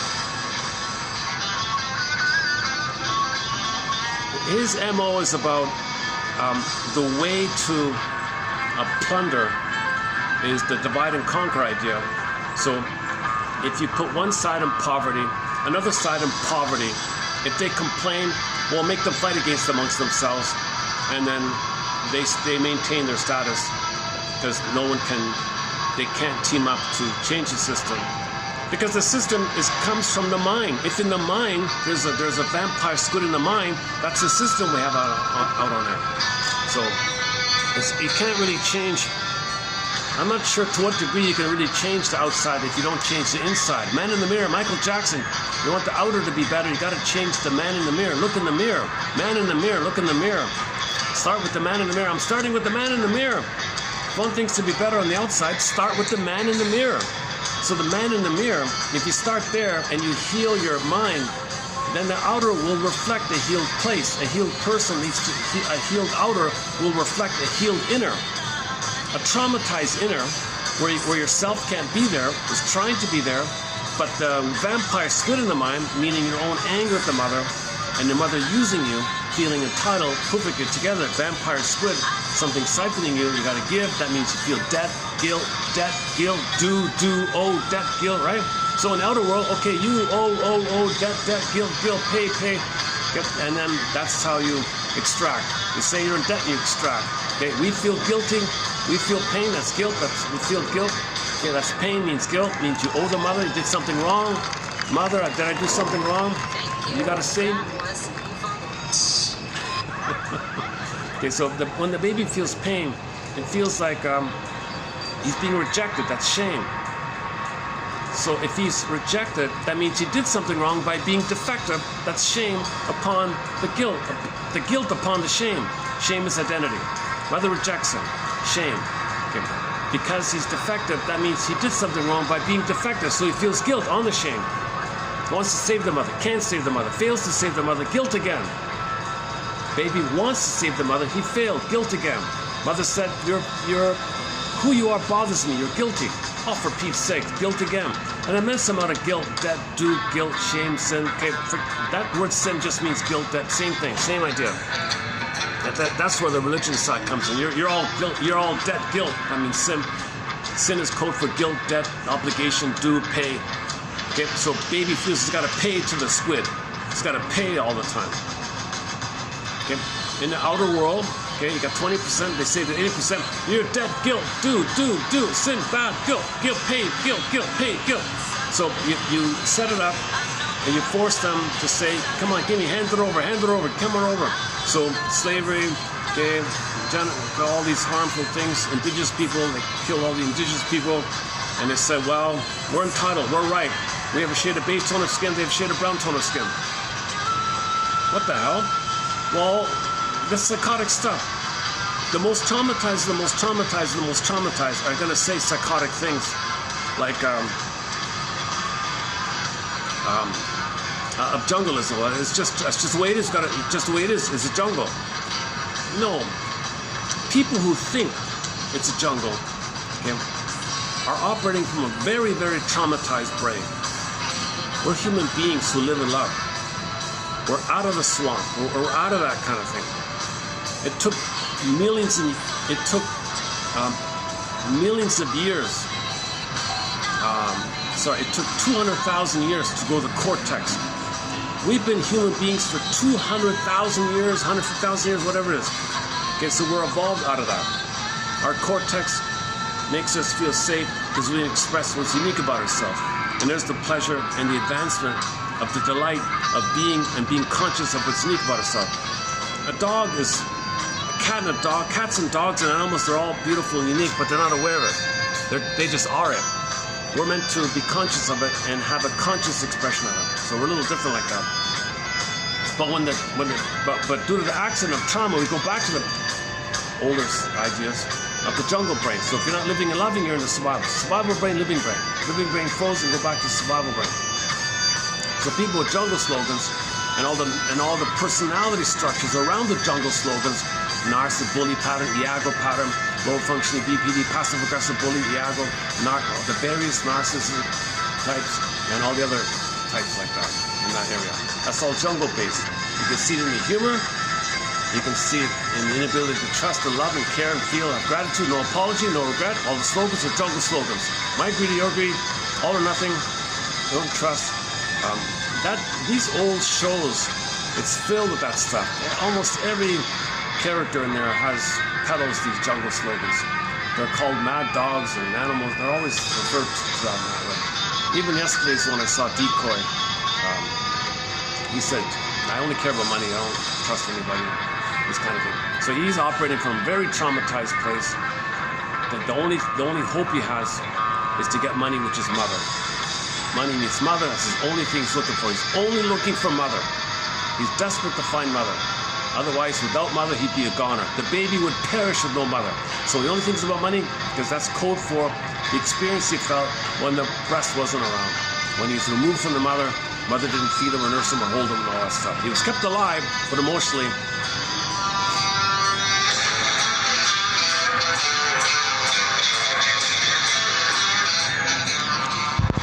I've been struggling with this stuff. This is my third go at this topic. The messiest videos I've done is on this topic. This is the third video I've done where it's so chaotic. It's so all over the place. I'm not even posting any shorts for these videos because it's just so wacky.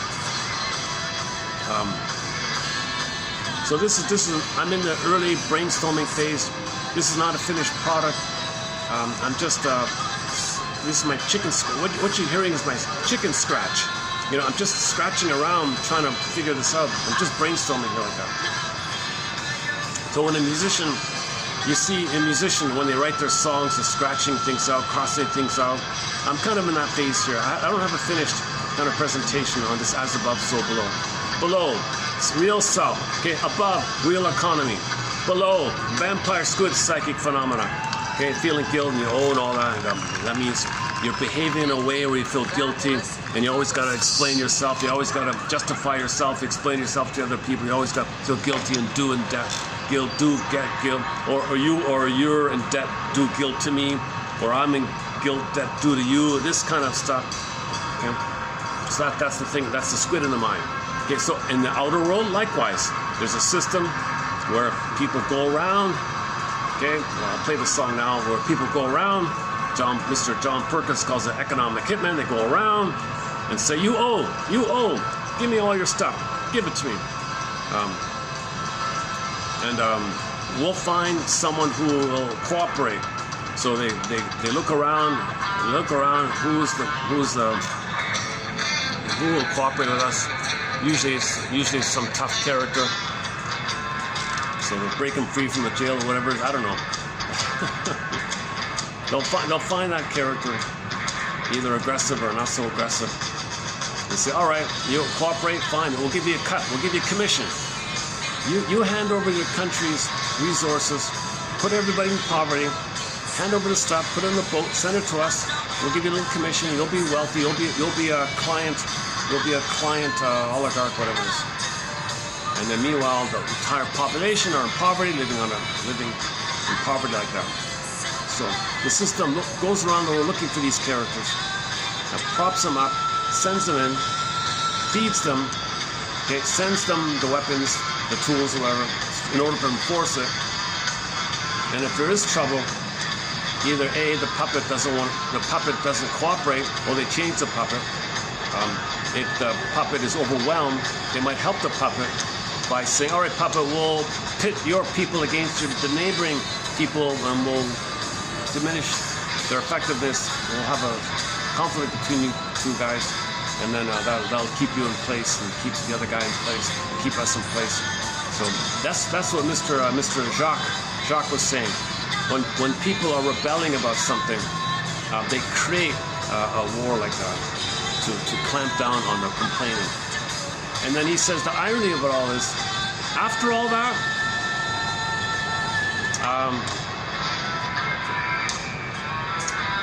the thing that they were trying to prevent comes into place. So, for example, now there's an 8-hour workday. They didn't want that in the past. They didn't want slavery to end in the past. Slavery ended. They didn't want long hours to end. Now long hours have ended. So, ironically, the twisted thing is, it ends up where people, the short sellers want an immediate thing. They don't think about the effects, about the feelings, about other people. They just want the immediate fix. They want their fix, right? They don't think broadly like that. So it ends up where now we have things are better. A lot of people suffer for this. When you push people too much, things react like that. So he has this whole dynamic dialectic between so-called people rebelling, and then finding a way to make them fight amongst themselves to avoid the rebellion. But when they fight amongst themselves, there's going to be a rebellion. Then they fight against. So you have this kind of dynamic like that. This is all because of the vampire squid in the mind. This is all because the mother can remove the nipple. Okay, enter Shakira's music album called Oral Fixation No. 2. Okay, you see the woman holding the apple. The apple is the nipple, the symbol of the nipple. She pulls the nipple away. You see her pulling the apple away. They have the baby at the tree. Okay, metaphor like an unripe fruit. Okay, if the fruit is plucked premature, it's going to be bitter, unripe. They put a baby on the tree, pulled away the nipple. Now the baby's going to be bitter. Baby's reaching. No, mother, don't do that. She said, hell yeah, I'm going to do it. That was done to me. She had this really arrogant kind of like, hell yeah, I'm going to do it because that was done to me. So she had this Italian feeling to do to the child what had been done to her. Now she's getting revenge on her mother, doing it to the child. The child suffers the revenge of what she wished she could inflict upon the mother. Mother, look what you did to me. To the child. Mother, don't do this to me. I'm your baby here. Hell, I'm angry. My mother did this to me. I gotta do it to you. You're gonna play my mother. I gotta get it out somehow. So they must say, hell yeah, I'm gonna traumatize you. Weaning trauma. So she showed you weaning trauma. Weaning trauma. This plundering of planet is due to weaning trauma. The medical doctors used to call this weaning trauma. What we're talking about is if you can heal weaning trauma, not just about, it's the gestalt of the warmth, of the sweetness, the entrainment, the attunement. You leave the cord, leave placenta. Okay, they minimize birth trauma. So maybe there's you got to return to the stool or the squatting. You got to hand the baby, leave the cord, let the baby nurse, let the baby sleep on the belly. Leave the hormones, don't remove the baby, don't separate from the baby, let the baby sleep for 4 to 5 months on the skin, skin to skin, skin to skin. Natural feeding, loving gaze, mother stays in bed for 4 to 5 months. Let the baby have his cocoon, his social interpersonal womb. Let the baby have that womb-like kind of thing. Babies need an extended social interpersonal womb. Maybe I can change the song here. Yeah, let's try up another song. Let me take a break here.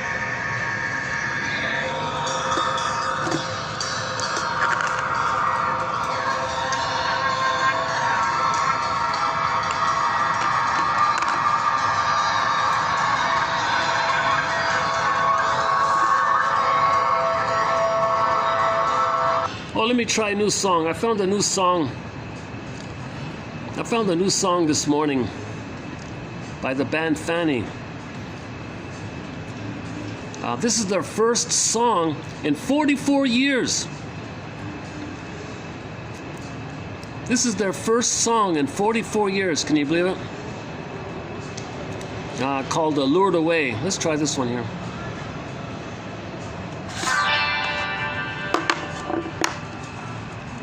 This might be I'm copyright. not starving, Sort of a country but kind I'm of song. kinda hungry. Not- My heart beats.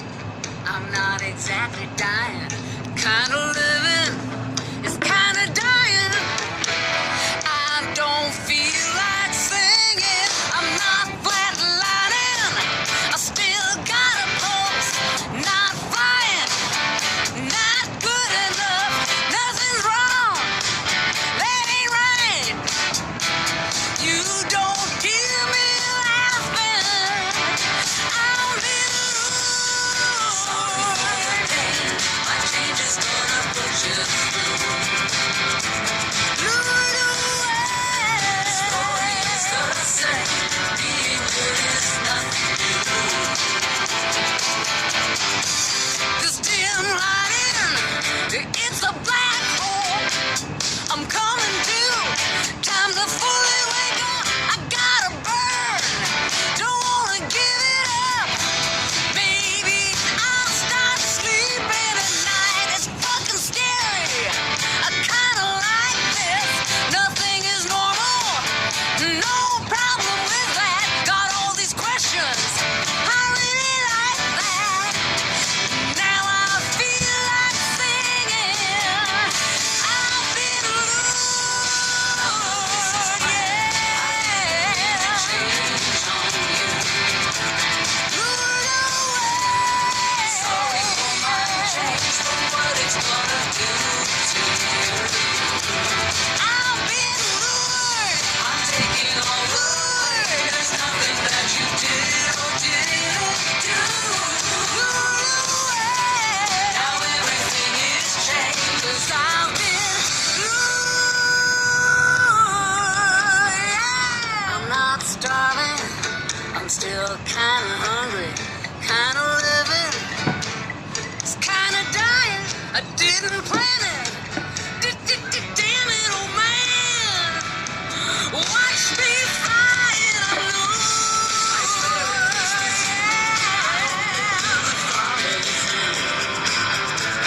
lured away. If I were a better man, would I be lured like this? To begin with, lured.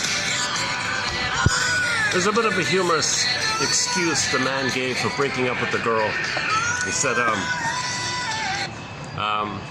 said, I can't stay with you because I'm going to blame you for how I feel, for who I'm becoming if I stay here. This is a force greater than me. I gotta follow this force greater than me, so I gotta leave you. So she said, I was lured into this. And he said, I was lured into this. We were both lured to each other, attracted to each other. So they fell in love, and he was lured in, she was lured in, but he didn't like that he was getting angry or something, and said, I'm going to blame you if I'm going to be such an angry person. It'll be your fault, so I better leave. This is a force beyond me. So they're not conscious that when you're lured to somebody, that person has some resemblance to the mother who failed you, and you're hoping for a better past, so you're lured to get a better past. So falling in love, romantic love, infantile love, passion love, love at first sight, spellbound love, mesmerized love, limerence, also known as limerence, love at first sight kind of thing. That's because somebody in the present triggers the wiring with your mother. Now you're hoping for a better past, and you need a bliss with your mother. So you had a partially bliss frozen. Now you're there, it's up again, you're feeling the bliss. And you hope you're getting now you're getting the better past. You think you're getting the better past. So first there's the honeymoon phase, the blissful phase. So you're just triggering up something old. You don't even know the person in the present. You're just kind of lured like that. You're lured to get a better past. You're lured to look for a better loved past. You're lured like that. So you have a hope for that. So somebody reminds you, trigger, and bing, bing, they trigger the past wiring. You don't even know the person. That person's just a catalyst to remind you of the past. So you transfer the mother who hurt you in the past to the person in the present and expect that person to give you a better past. So it's going to fail. Too much pressure. No one can do that. So he says, force bigger than me. No, it's not a force bigger than you. It's your attempt. It's your attempt to know that your mother failed you. So you found someone who reminded you of your mother. Okay, and then That's for you to know your mother failed you, because you'll only be attracted to women who will fail you. Because you got to find someone that more or less identical to the one who failed you, because that's where the triggering comes in. Unprocessed, unfinished. You're not going to be triggered to someone who loves you, because you got an unresolved issue of not going through developmental process to get to a place to love someone. So someone can love you, what the hell? You don't understand it. You got to deal first with this pain with the mother. Forgive her, understand it, so identify it. So you find someone who reminds you of the mother of the past. That's why you chose that person. That's why you fell in love with that person. They got to remind you of the hurtful parent, so you can pick up the battle there and hope for a better past. Doesn't make sense. Without consciousness, it's going to fail again. You do it again and again. A woman said she never wants to marry a man just like her mother. Sure enough, she does it again and again. After the fourth time, she went to the shrink.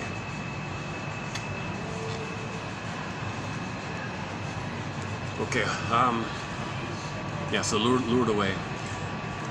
I discovered her this morning because we played a song by the band Fanny. They do a very good cover of a song called Ain't That Peculiar. When we talk about this phenomena of one coping strategy to deal with pain is to pleasurize it, we play the song Ain't That Peculiar. I know flowers grow through rain, but how can love grow through pain? And they do a cover of that song, Ain't That Peculiar. And the other song is called Pat Benatar's song, Hell is for Children. Love and pain are the same in the eyes of an abused child. So how does that happen? So when the mother hurts the baby, okay, he's in pain. The only way to deal with the pain is to pleasurize it, called psychomasochism. That means you got to bury the pain and sugarcoat the pain, but the sugar siding of the coating is the hope that when you chase for mother, that's your hope, that's the sugar that you'll get mother. The hope pushes the pain down. The pain makes you hope. The more pain, the more you hope. The more pain, the more you gotta believe what you gotta believe to increase the hope. So that's the sugar coating phenomenon. Okay, so mother doesn't meet the baby's needs. Baby's distressed, fear, shame, cries, signals.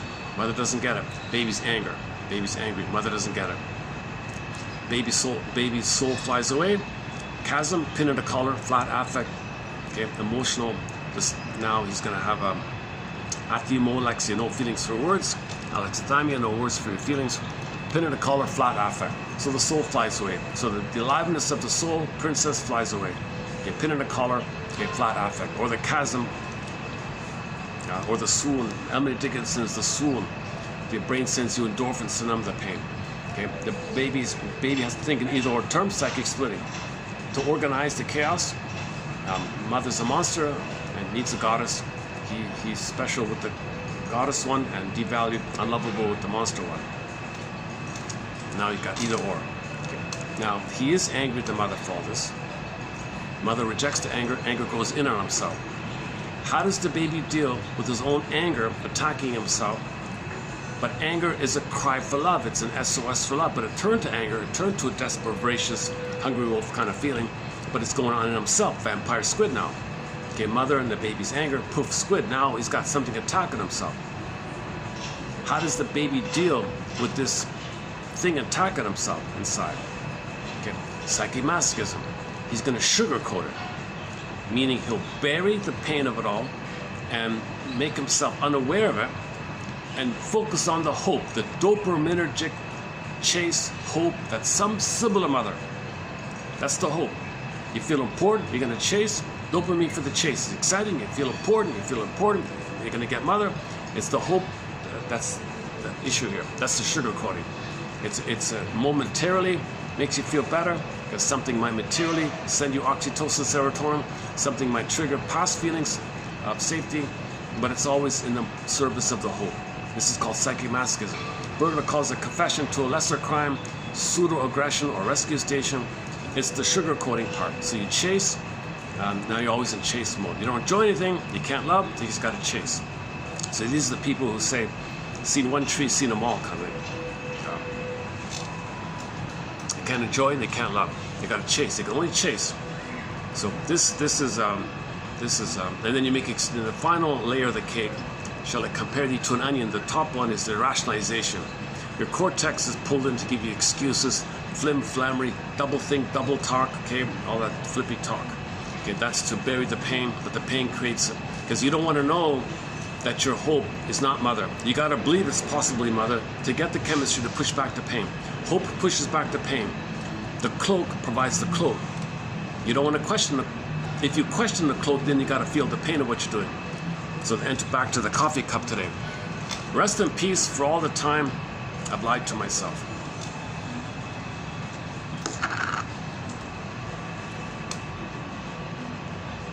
Okay, so now that's on a personal side, right? Now, as above, so below. So the outer version of the below, what we create on the outer as a reflection of this inner, is that we create excuses, propaganda, rhetoric, lies. Okay, like that song, Canadian Railroad Trilogy. Oh, it's such a nice railway, isn't it nice?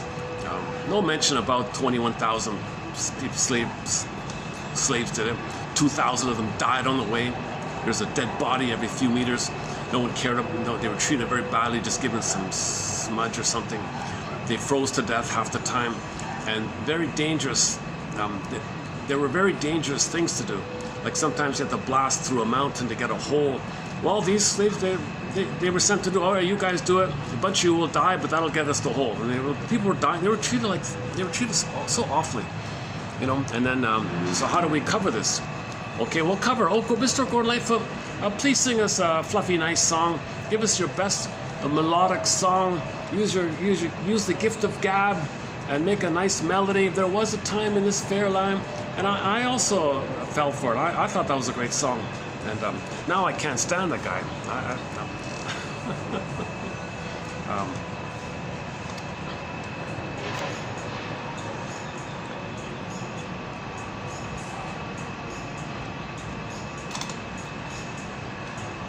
I've removed all of his songs from a soundtrack once I learned the truth about him.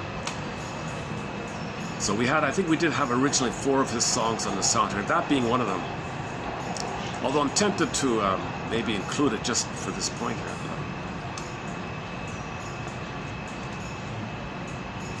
Now, here's the funny thing. This professor guy did mention that to make himself look like he's a folk singer, he did write one song complaining about the plunder system, just to make the title, just to have the excuse that he's a folk singer. Right?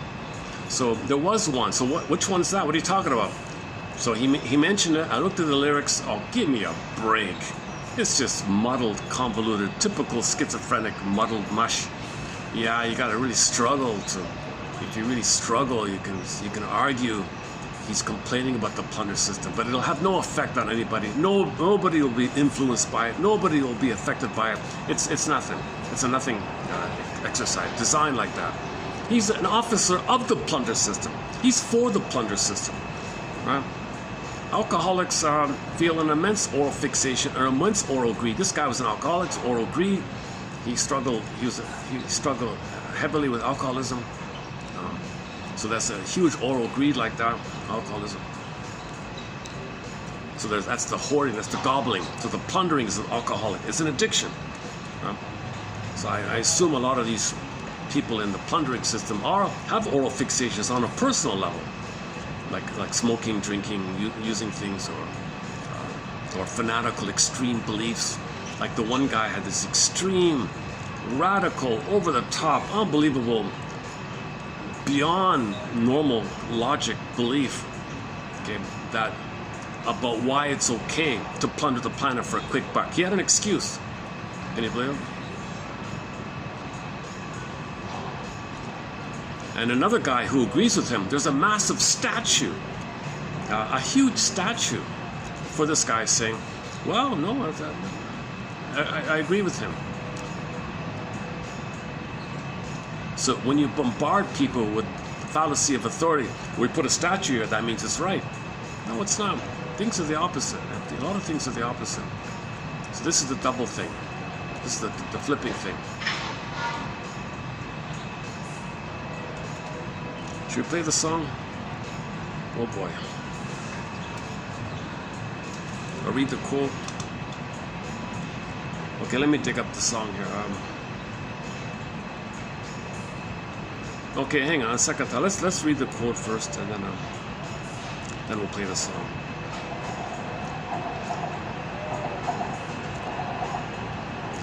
So this is a preview of 3196.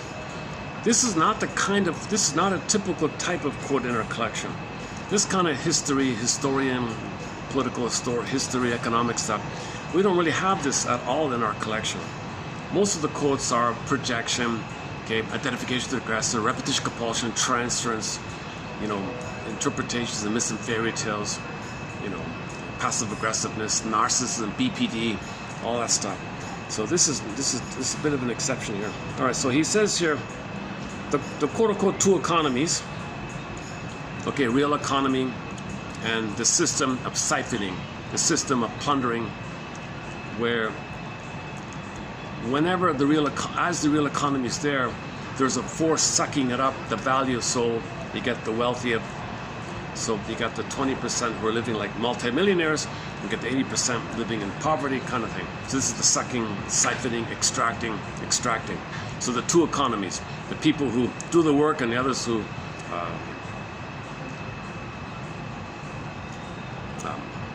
laugh at it, who sit at home and laugh at it, play with their hobbies, I don't know, and say they live in a garden at the expense of the 80%, giving it to them.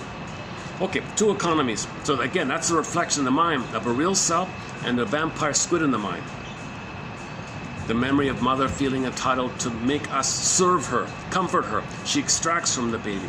She siphons from the baby. That's called narcissistic spot. She's got to be important. She's got to be center stage. She's got to be seen and mirrored and felt as important. Her identity is to feel important, like a king and a god. Okay, so in the outer world, these people feel like kings and gods, and the rest, the one up, one down mentality. So mother, baby, okay, mother's one up, baby one down. So this whole one up, one down. The prototype is mother and baby. The two economies created in the present worldwide dichotomy. The two economies created the present worldwide dichotomy between, okay, call it what you want. He says here, for example, the 1% and the 99%. Maybe most people are familiar with this by now. During its plundering of the world, initiated at a time of the so-called great discoveries in early modern times, one of the great discoveries to plunder is put the mother on the table. Gravity pushes down on the baby. The baby's going to be traumatized, not get enough oxygen, or it'll increase the chance of birth trauma when the gravity pushes down. The baby is being pushed down. Gravity is working against the delivery. That's a great discovery on how to plunder. That's one of these called tools.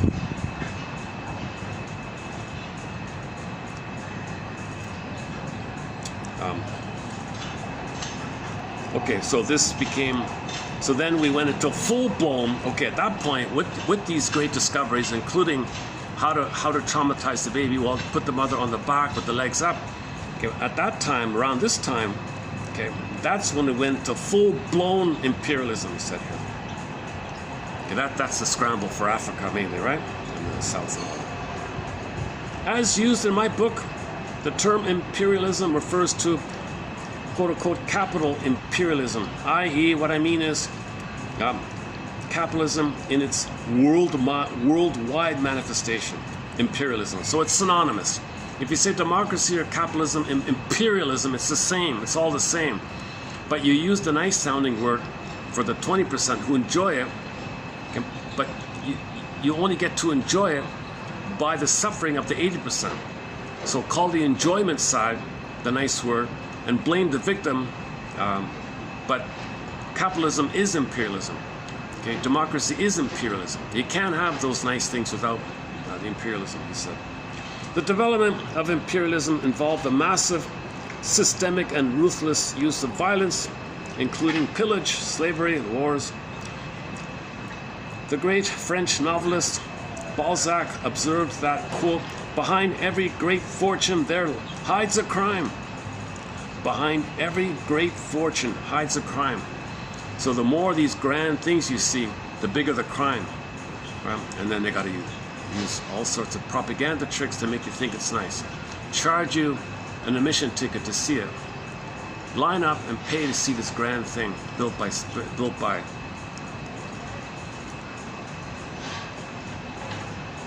It may similarly be stated that many historical crimes hide behind the huge collective fortune of the 1%. History then, and only history, can teach us why and how we ended up with a worldwide order in which wealth came to be divided so unfairly. The 80% of poverty, 20% of it like millionaires. Doesn't sound right. Or another version of it is the 99%. The 99% ought to study. People need to study history because knowing the past makes it possible to understand the problems of the present, and therefore to change the existing system and possibly replace it with a better one, a system in which the wealth will be distributed fairly. Conversely, quote, the few who benefit from the established order don't want such a change, and therefore don't want the, quote, the many to know the historical reality. So the few, they don't want the many to know historical reality, to be aware of the crimes that hide behind their fabulous fortunes. They want us to believe, the 1% want the rest of us to believe that they're rich because, well, whatever. Take your pick. They're smarter, or they work harder, I don't know, just good luck, whatever. Conversely, they want you to think you're an idiot. You're poor because it's your fault. Conversely, they would like you to think that poverty is due to your laziness, underdevelopment, or just bad luck. Viewed from the vantage point of the 1%, history, the revelation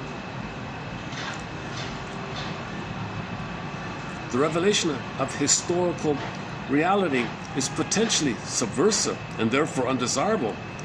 Look at that, eh? So if you study real history, that's subversive. Whoa, you're looking for the truth, right? But how does a person heal? You're going to betray the squid monster in the mind. You're betraying the monster in the mind, right? If you know the truth, the mother failed you. You're betraying this. But you're trying to heal. You're trying to healing and wholeness. You're trying to know the story so you can heal. You got to know the story to heal. That's subversive to the trauma. If you're ignorant about the trauma, that means you're loyal to the mother who hurt you because you're still trying to save her and protect her. That is why spokespersons for the elite have not hesitated to dismiss history as useless. Don't study history. It's all bunk. Don't worry about it. Don't study it. Don't waste your time. So that's Mr. Henry Ford's famous line, right? Henry Ford pontificated on one occasion for the benefit. It's your benefit to ignore history. Don't talk about history. Don't talk about slavery or genocide or killing 70 million indigenous people. No, don't do that. But then we just keep on plundering. Now the soil is damaged, the water's damaged, the air is damaged. Now everybody's eating 3D printed. In the future, there's going to be these 3D printing machines, like Star Trek, like those Star Trek replicators. They were 3D printing machines. It's going to print some synthetic tastings, some tasteful, chemical tasteful concoction, that'll keep you alive or something. So, because the soil will be gone by then. Well, that's because the baby felt his soul was wrecked. So we wreck the soul of the soil. The soil is like the soil is like the soul. You gotta wreck the soil.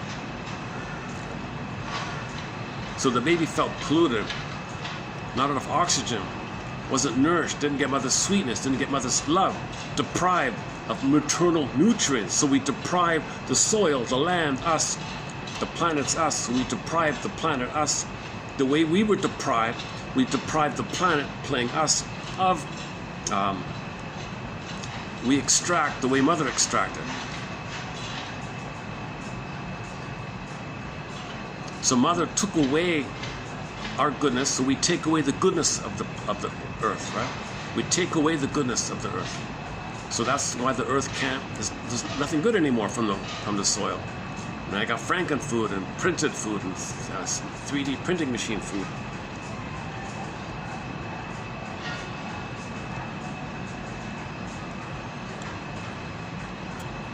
So to stop it, you want to know history. Now sometimes people heal just spontaneously. Like if someone's a smoker, maybe they get sick and just quit. Maybe it just happens naturally. So maybe you don't need consciousness. I don't know. But most people smoke for their whole lives, right? Okay, he goes on here. History departments are typically underprivileged compared to, say, business schools, which, with respect to funding,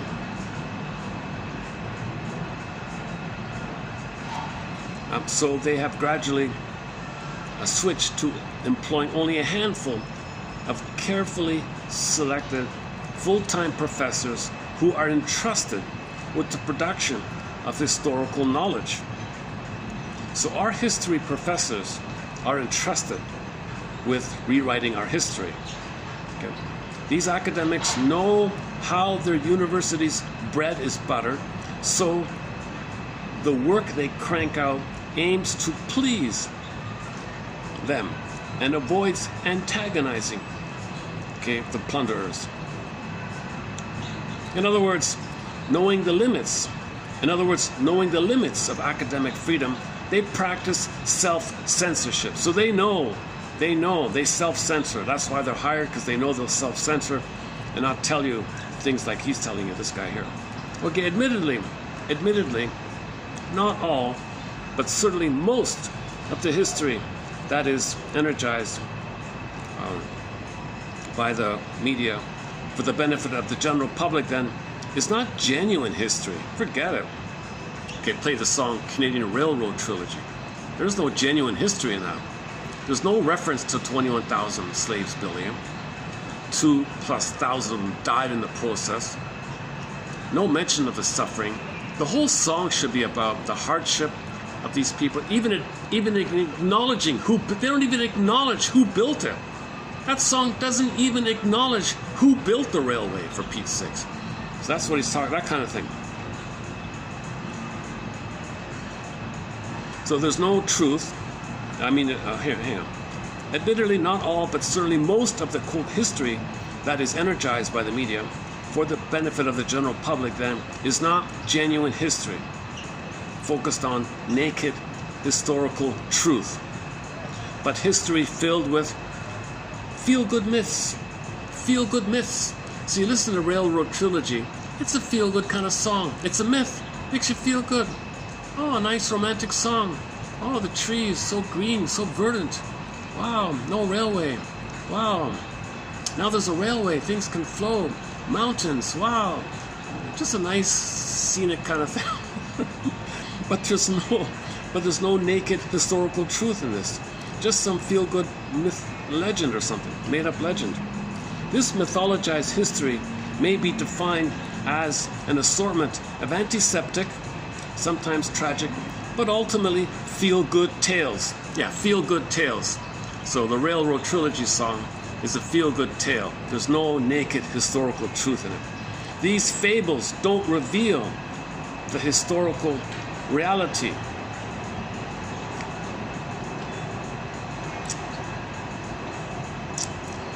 Then he quotes Voltaire, quote, all is for the best. All is for the best in the best of all possible rules. So we got it as good as it's the way it is. It's good the way it is. Something like that. Okay. In other words, mythologized history aims to socialize people, to condition them to applaud. We want you to applaud. Okay. That song, Canadian Railroad Trilogy. We want you to applaud. What a nice song. Accept this song, i.e. accept this imperialistic plundering. Accept plundering. Clap to the song enjoy the song, stand up give a standing ovation to the song to show your that you accept plundering and pillaging. You accept 80% in misery and poverty, so you can buy some nice things made by the poor people. More than that, it also conditions the public to develop negative feelings about the 1%. So now to really insult to injury, blame them, say how bad they are, use negative insults on them, and say how nice you are.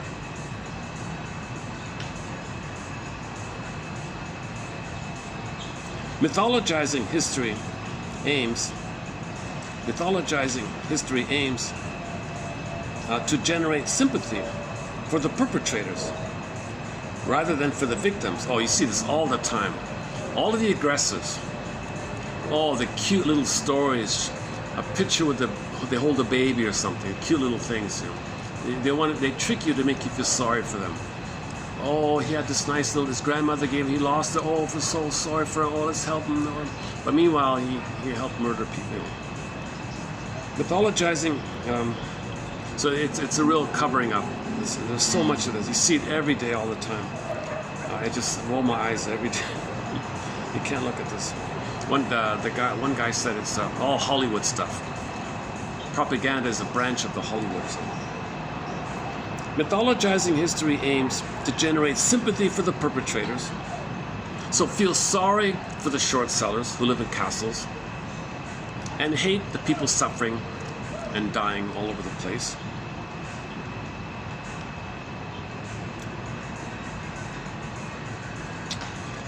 And while those who build up the present world system are lionized, those who put up resistance are demonized. Yeah, so the guy who ended slavery, he was demonized, right? They hated him. They said all these really bad things about this guy, but he ended slavery. But they picked some little thing he did, which was bad enough, but nothing in comparison to other things. But they blew that up, demonized him because he tried to end slavery. They kicked him out and put in the Napoleon guy who brought in slavery. That was his example. That was one example he gave. It was on his lecture. To my surprise, he said people in Europe have no clue about their own history. There's so much history in Europe. None of them know anything. They don't even, the average person in Europe, doesn't even know those beautiful buildings were built by slaves. Right? They don't even know it. Can you believe it? They're lining up to see it. And they have no sense that there's all this.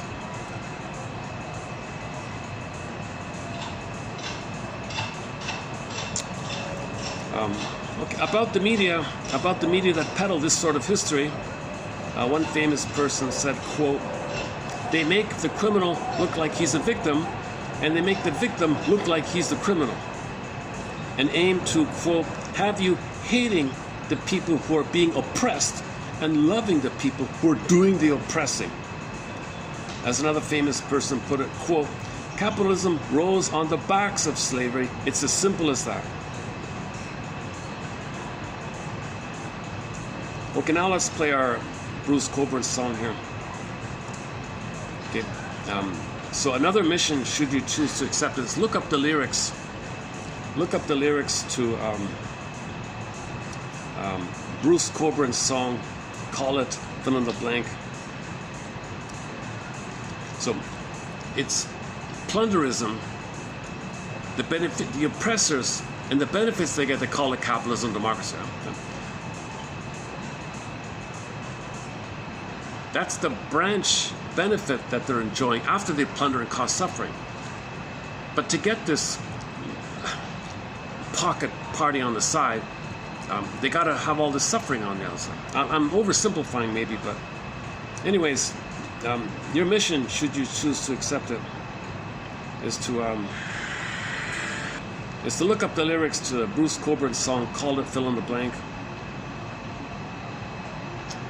Can I get any kind of okay, let's just do it this way then. Okay. I may be a little lazy myself here.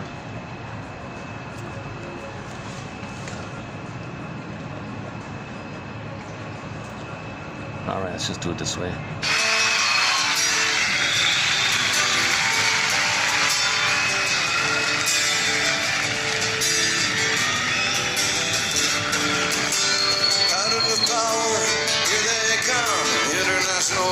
sharks, backed by the guns of market-hungry military profiteers, whose word is a swamp and whose brow is smeared with the blood of the poor. Who rob life of its quality, who render rage a necessity, by turning countries into labor camps, modern slavers and drag as champions of freedom.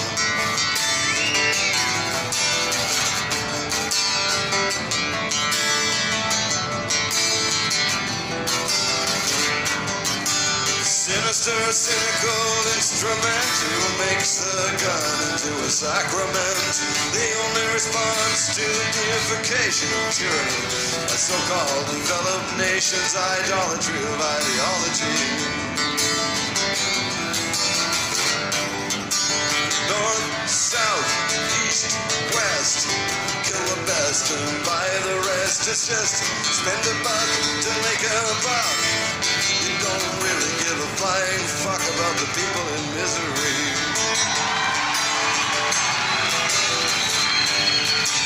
IMF, dirty MF, takes away everything it can get, always making certain that there's one thing left, keep them on the hook with insupportable debt.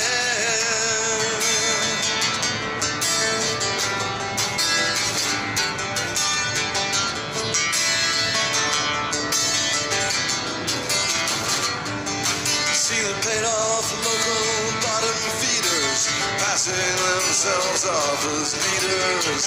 Kiss the ladies, shake hands with the fellows, and it's open for business like a cheap bordello, and they call it democracy. And they call it democracy. And they call it democracy. And they call it democracy. See the loaded eyes of the children too, trying to make the best of it the way kids do. One day you're gonna rise from your habitual feast and find yourself staring down the throat of the beast they call the revolution.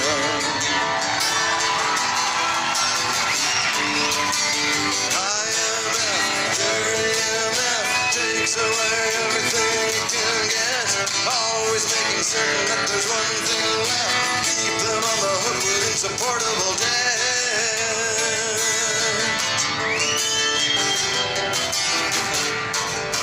And they call it democracy.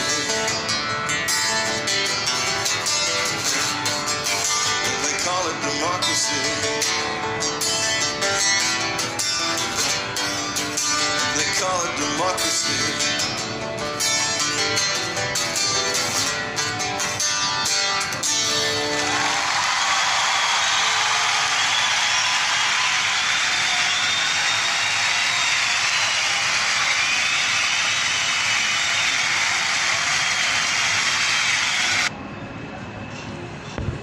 Let me play it a second time. Maybe the volume didn't seem like maybe the volume didn't get through. Let me crank it up a bit. Hold on a sec. I can't put it too loud, then it gets staticky, right? Let's try this. But that line in there he said about, when people are suffering, put in poverty, they're going to rebel. That's what Mr. Jacques was saying.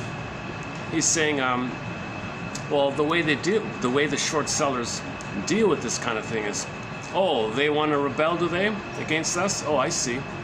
Okay, well, nearby we created poverty over there, and they want to rebel. So why don't we just direct their anger at each other, kind of thing, and we sit back, and that's a very cynical kind of thing. And then they idealize this idolatry. They worship this kind of cynicism, right? Oh, the mother reference. Okay, so there's a mother reference in there. Okay, your mission, submitted for your approval and consideration, is to look up. The part A at the beginning of this video was to see if you can apply this coffee cup barista's wink to yourself. So part A of today's mission is to do this. Can you see it?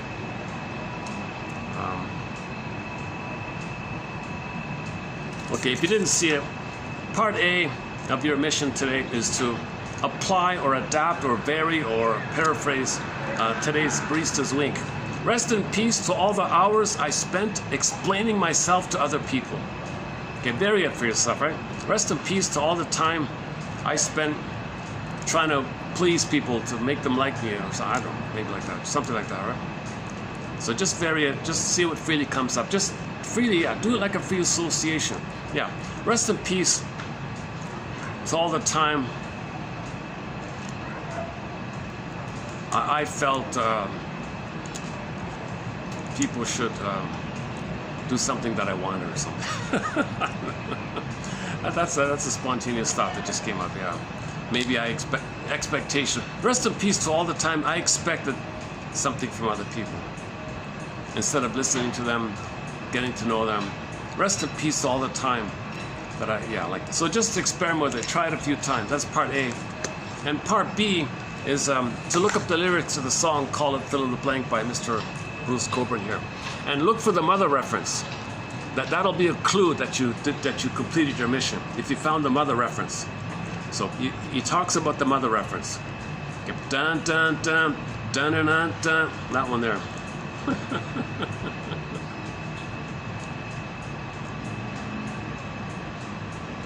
This is the only song, only quote-unquote protest song or something that connects to the plunder system.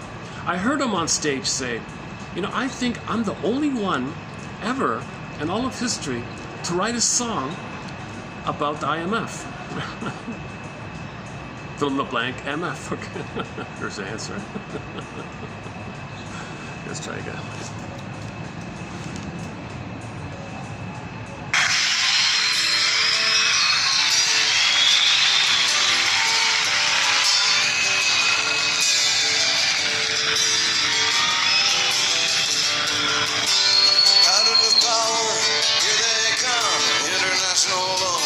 Backed by the guns of market-hungry military profiteers.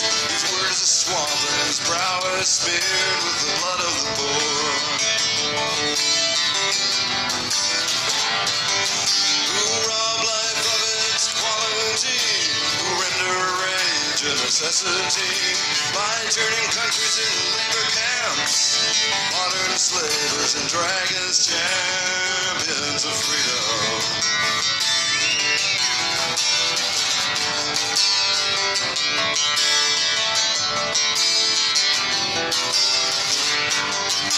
Sinister, cynical instrument who makes the gun into a sacrament.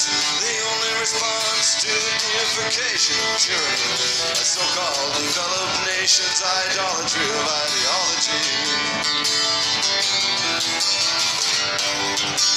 North, south, east, west, kill the best and buy the rest. It's just spend a buck to make a buck.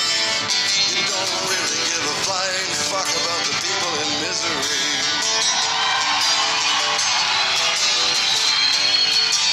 IMF, dirty MF, takes away everything it can get. Always making certain that there's one thing left. Keep them on the hook with insupportable debt.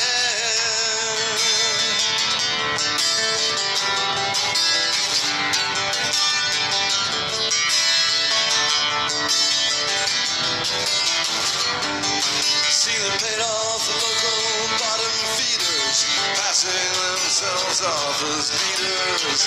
Kiss the ladies, shake hands with the fellows, and it's open for business like a cheap bordello, and they call it democracy. And they call it democracy. And they call it democracy. And they call it democracy. See the loaded eyes of the children too, trying to make the best of it the way kids do. One day you're gonna rise from your habitual feast and find yourself staring down the throat of the beast they call the revolution.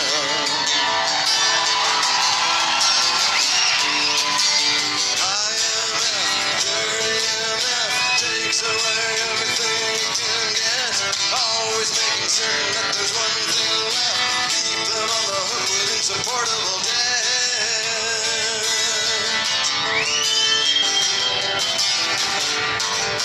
And they call it democracy.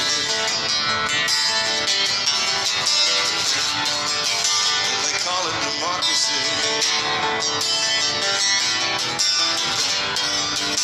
They call it democracy.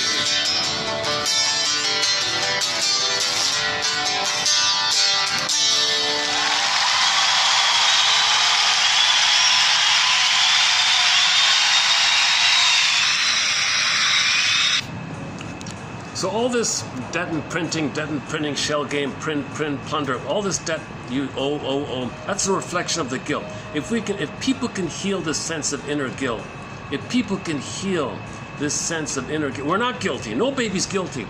We believe we're guilty after the trauma. If we can heal this sense of guilt, there won't be debt on the outside. Then there won't be plundering on the outside, because then there won't be any plundering on the inside. So if you face and forgive yourself for believing, give up all hope. Yeah, rest in peace to all the time I felt guilty. Okay, rest in peace to all the time I believe I'm guilty and in debt. Okay, so that rest in peace to all the time I felt unworthy of love, undeserving of love, okay, unlovable, and all that stuff. Rest in peace to all this nonsense.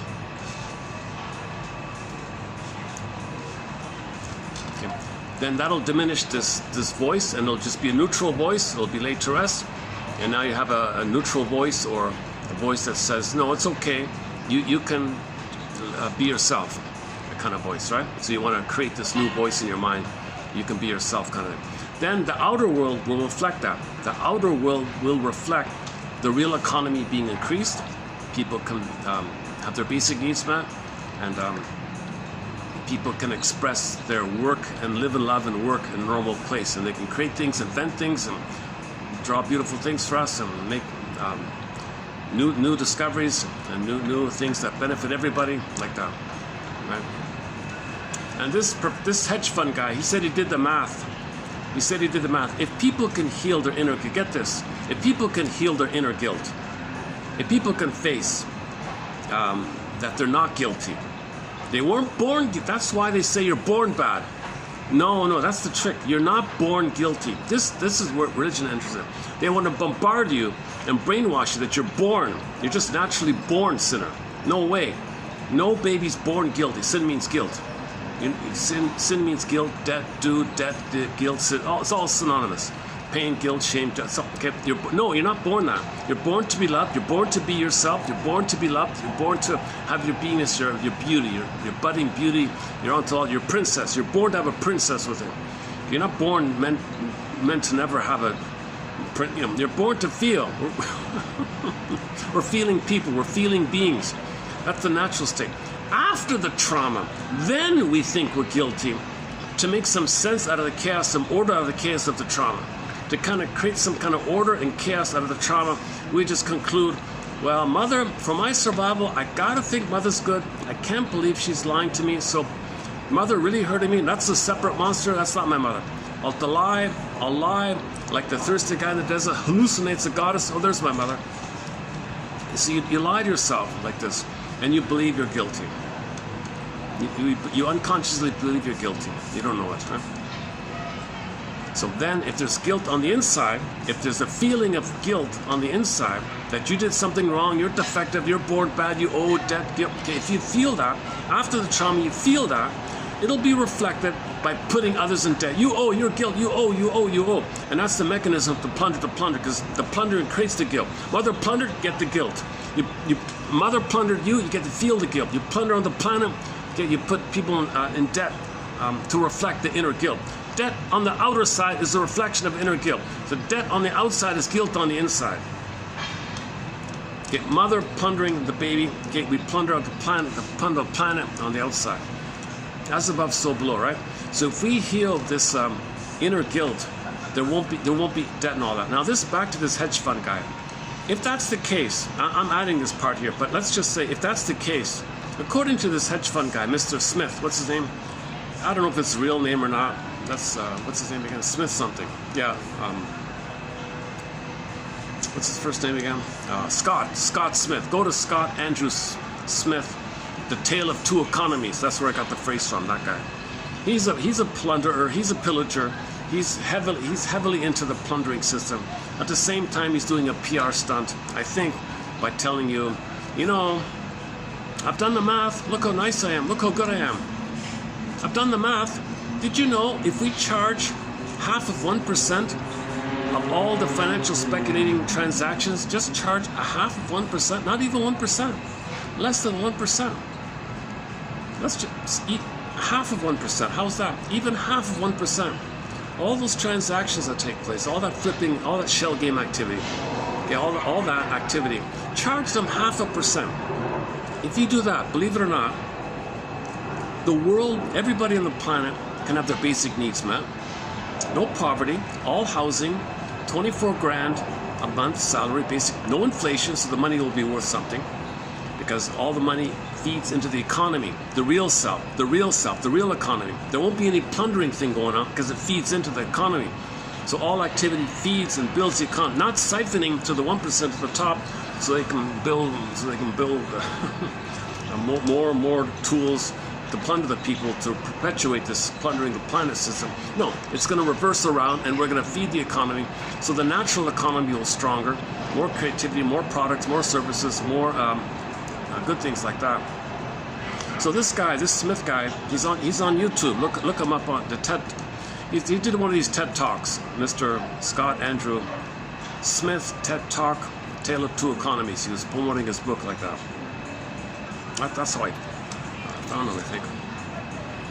So he said, if you charge the Wall Street, whatever it is, or the plunderers, short sellers, speculators, whatever you want to call that thing, financialize, monetize, okay, all this stock market activities, whatever, high-speed trading activity, just charge all those transactions, even though there may be many, I don't know, charge them half of 1%. Okay, just siphon back to the real economy, give back a half of 1%. He says he's convinced, he did the math, that if he did that, then the real economy will be fed. The real economy will be fed. So much so that there's a floor for everybody, universal basic income of 24 grand a year, free education, free housing, free schooling and health. Health and schooling is all free. Now, if anybody wants to create something, you can borrow, no interest, no tax, no interest. It feeds, so everything feeds into the main economy. Everything, the people who organize it, they're just there to facilitate the feeding. It's the voice in the mind, I love you, baby, you can be okay. It's the voice like that. Not the voice that you owe me, gimme, gimme. So either the mother hurts you and you got a voice that sucks, or the mother loves you and you got a voice that gives and soothes you. So in the outer world, if we heal this with them, then in the outer world, that'll be reflected by the financial thing, supporting people's ideas, supporting people's creativity. And there'll be a lot of loans. Yes, there'll be some, you can't exploit it too much. There'll be some, if you have a reasonable idea, they'll take a chance. And they know that most ideas fail, but they'll try anyways. And the more you do that, the greater the chance of successful things, and more flowers will bloom, kind of thing. And the real economy will be greater and greater and greater. And then this would be a healthy system. It fits into the field. A healthy planet, healthy people, healthy activity, real economy.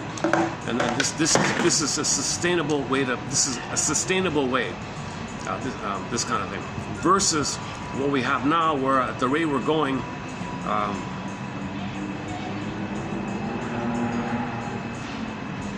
there's going to be illnesses, because people won't be getting nutrition. I don't know how much sludge do people eat before they get ill. Then they get sick. Then they got to take medication. They got to alter your genes. You turn people into freaks. Franken food. You end up with Franken people. This is sick stuff. This is illnesses. It's just going to lead to illnesses and things. So this is unhealthy like that. And then, enter the film The Matrix. You got one, the ultimate conclusion. It's one guy at the top, okay, and there's nothing left. He creates. You saw the nightmare. He creates humans to put cables in them to suck up energy using the heat of the body, and he's only alive there. There's no one left. Right? A few underground people are trying to change it. That's like the most absurd, ridiculous extreme of it all, right? But it does point to the trajectory. But it's just so far out, no one believes it. So that's why it doesn't help. The Matrix film doesn't help because they take things too absurd, too far, too ridiculous. So people diminish the basic message. That's one way to preempt people's curiosity about what would happen if we continue down this path. Well, present it in a ridiculous manner, and then people will blot out. It doesn't register anything. So when you make things too ridiculous and nonsense, that's one way to make people not question something.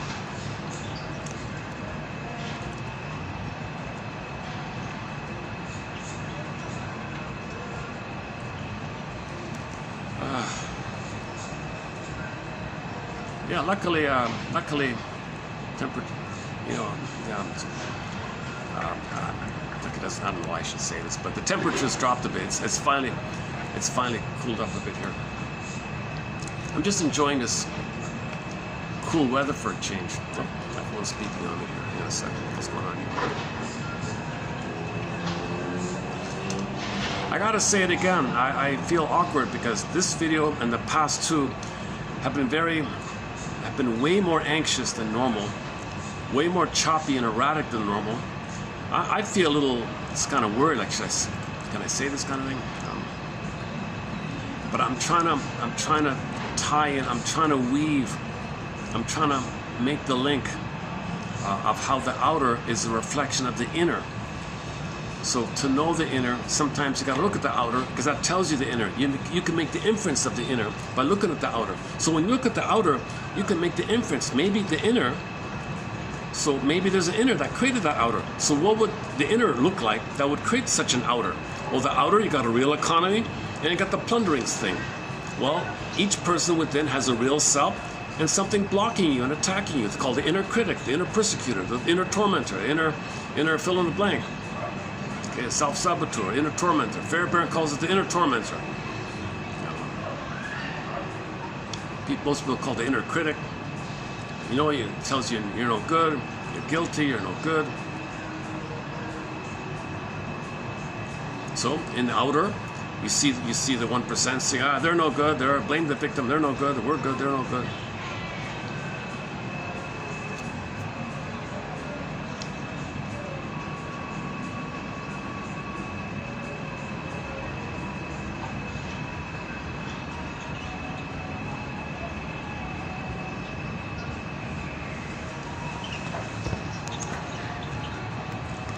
Okay, let me play the song one more time and see if there's anything I missed here.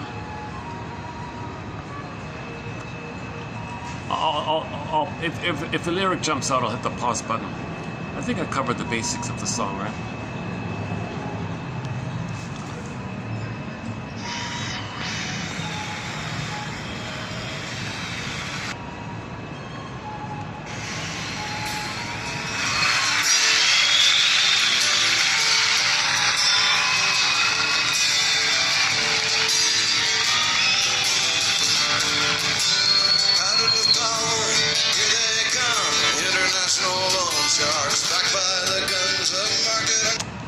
Okay, so backed by the gun, right? So they entered Mr. John Perkins. You can see him on YouTube, John Perkins. You got a guy with a suit, and behind him is a guy with the weapon, right? Call it a tool. They don't, in the decoy, they don't call it guns. They call it tools. Can you believe it? Machine tools or something. That dehumanizes. It's so dehumanizing that a gun. Oh, it's just a tool. It's just like a mean sheet. No, you're murdering people. Don't use those terms. Euphemism. You gotta use euphemisms. If you use a euphemism, then you don't feel it. It blocks your feelings. So if you see it on YouTube, Mr. Perkins, he gives you the story, right? Okay, a guy comes in and says, you're dead. Give me everything. What? No, I'm seriously. If you don't agree, if you don't tell all your people to hand over the stuff, put it on them. We got a guy behind. What do you think this massive, what do you think these 1,000 bases are for? What do you think, why do you think there's all these weapons are made? To enforce this. So that's the opening line, right? That's the opening line of the song.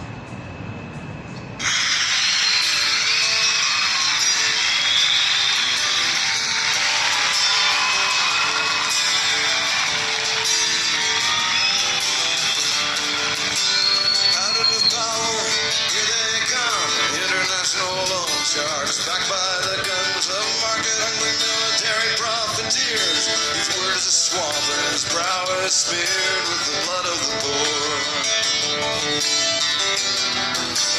It's amazing, eh? Amazing.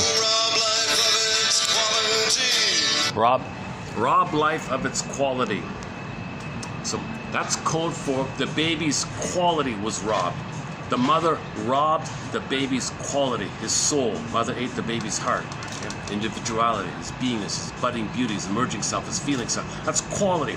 Quality is when you have the real self, the authentic self. Mother robbed the child's quality or real self. Okay, you identify with the aggressor and go around the world and rob it on others because it was robbed in you.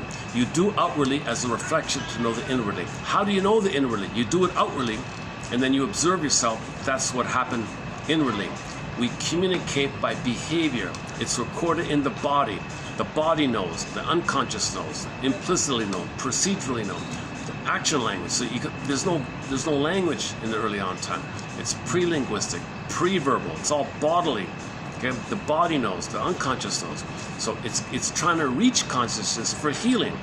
So to get it to consciousness, you behaviorally do it or think about it or something, and then put words to it. Once you put words to it, then you don't gotta act it out. Once you feel it, put words to it.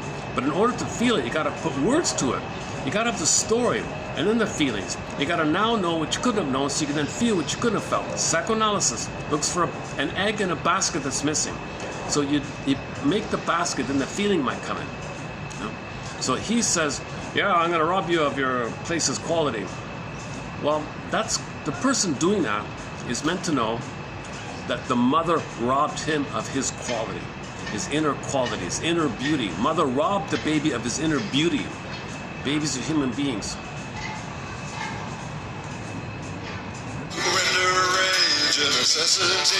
Okay, so, and then of course the baby's gonna feel enraged. Baby's gonna feel enraged, right? So, on the outer world, if they plunder a place and rob the place of the beauty, the people, the locals are gonna be enraged, obviously, right? Now, the mistake of the song is, he says, "Oh yeah, watch out! They're gonna revolt or something." But Mr. Jacques saying, "Oh no, they don't worry about that. They just pit them against the neighbor. They just pit them against others." That's the Iago technique. Iago technique is you spread rumors, okay, false flag, and make it. Okay, you create a false flag to make one side think the other side did it, and you do it again and again. And it builds up, and then they get so angry, they get so enraged at each other. Right? So the shortcoming of the song is he doesn't address what Mr. Jacques is saying. They're not worried about revolution because all they do is pit the unhappy people with the neighboring unhappy people, manufacture false flag across each other, create it all up covertly, of course, and then get them against each other, and then the 1% feels relieved or something. It's really sad, right? So that's why all these. That's what he said. Mr. Balzac, all these things, all this money is there's all this blood underneath, right? Turning countries into labor camps, modern slave. Okay, so inner poverty. So the mother robbed the baby. He feels like a quote-unquote slave to the mother. I'm enslaved to you. Okay, play Bob Marley's song, "Emancipate yourself from mental slavery, none but ourselves can set us free." Emancipate yourself from this inner tyranny, this lizard squid, whatever it's called, the vampire squid. Okay, so we feel empowered, enslaved to the mother image, to the mother imago. This imago is your own rage at your mother. Your mother's not that bad. It's your rage at her that's attacking. You're fighting with yourself like that. It's so ironic, right? You're fighting with yourself. And you think it's the mother. You put that onto the mother. So mother did something, you're enraged, poof this image. Then you take this image, poof it onto mother, think the mother's that. So you feel this inner poverty like that. Put others in poverty. You feel like this suffering inside. Well, put others in suffering inside. You feel debt, due, obligation, poverty. Put others in those conditions as a reflection of inner state. So others created outwardly, it's an associative of how you feel within. You create on the outside to know how you feel on the inside.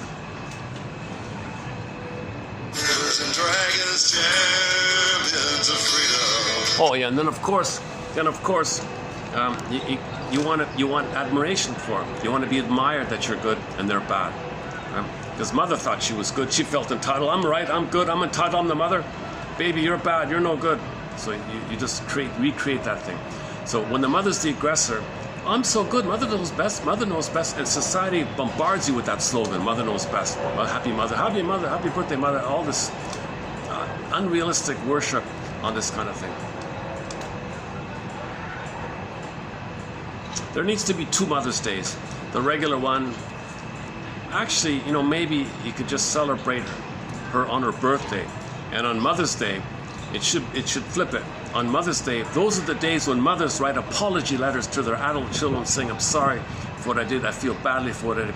Let me first of all tell you what I did, and let me convey how badly I feel for what I did.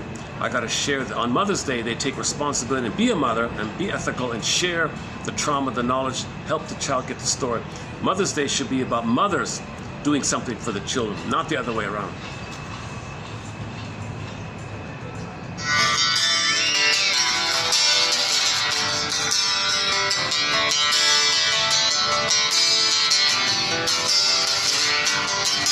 Sinister, cynical instrument who makes the gun into a sacrament.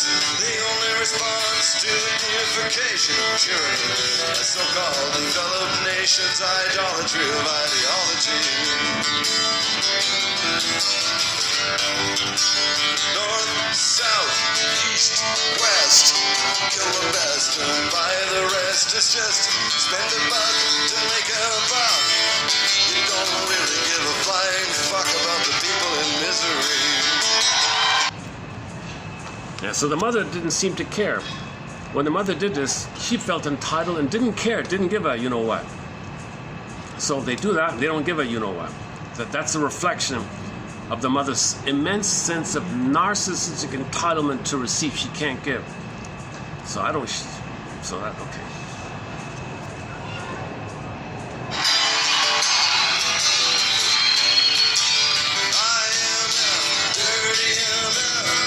Okay, did you get it there? So that's the name of one of the instruments of plunder. It's an acronym. Okay, another acronym, another acronym. Again. Fuck about the people in misery.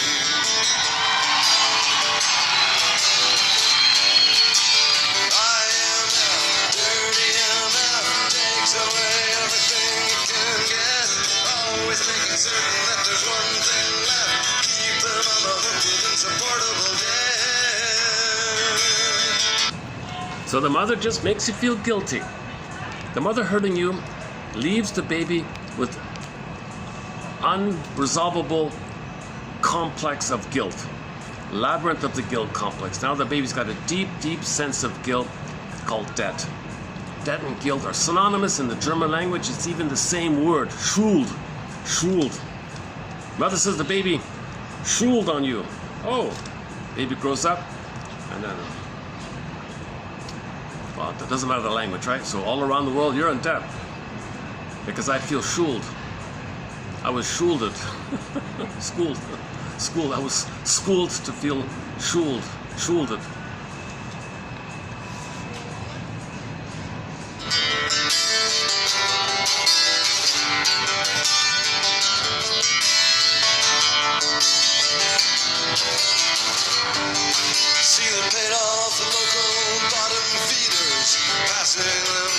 Off as leaders, kiss the ladies, shake hands with the fellows, and it's open for business like a cheap bordello, and they call it democracy. And they call it democracy.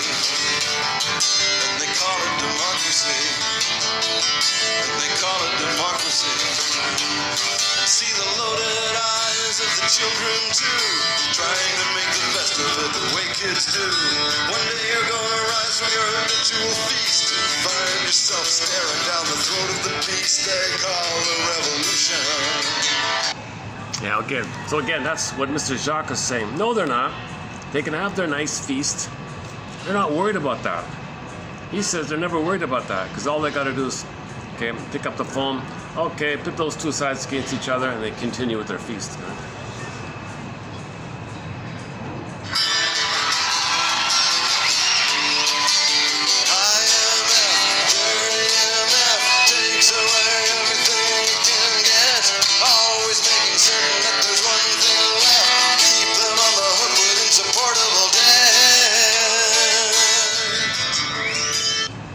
So again, the message I'm taking from the song is heal your inner guilt.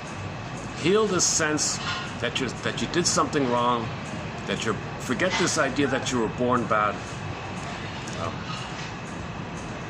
Doesn't make any sense. Doesn't make any sense. Take a stray cat, has the kittens.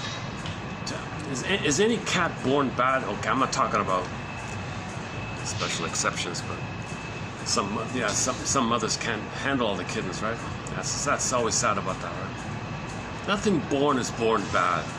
Maybe it was rejected. The mother might have rejected one of the kittens. Nothing's born bad. If it's born, it's born. It's not born bad. The idea, the judgment that it's bad, is some way to minimize the pain by organizing the pain, by making some kind of conclusion. Fairbairn calls this defense mechanism the quote-unquote moral defense, where the baby's going to be like a little important little judge. I'm going to be so important here. I'm going to compensate. I'm so defective. Let me be a superior judge and decide things. Your mother is good. Kaplunk, kaplunk. Mother's good. Me feeling bad. Kaplunk, kaplunk. I'm no good. So he's kind of trying to organize things because he needs a mother. He's got to think the mother's good for his survival. He can't know the truth. The mother's hurting him. He cannot know the truth. Enter the Twilight Zone episode.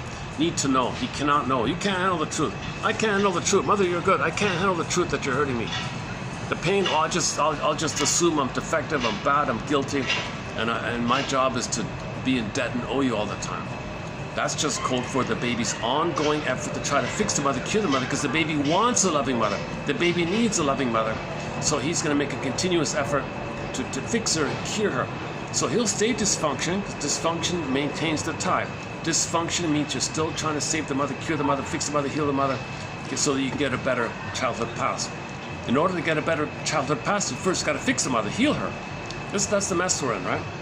So dysfunction protects the setup, and the cloak of the dysfunction is the rationalization, the lies we tell ourselves. Yesterday we closed up with the song "Lying to Myself" by the singer David Cassidy.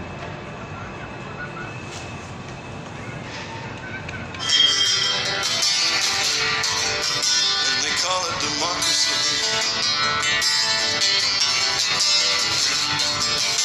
They call it democracy. They call it democracy.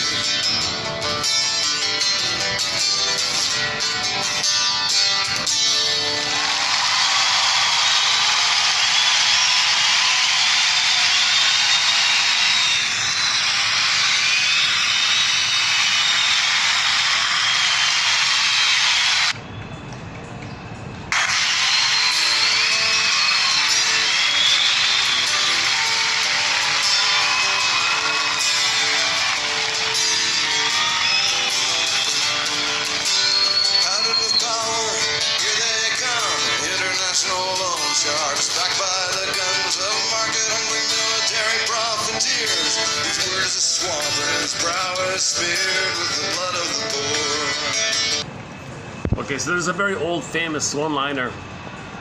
What's a diplomat, right?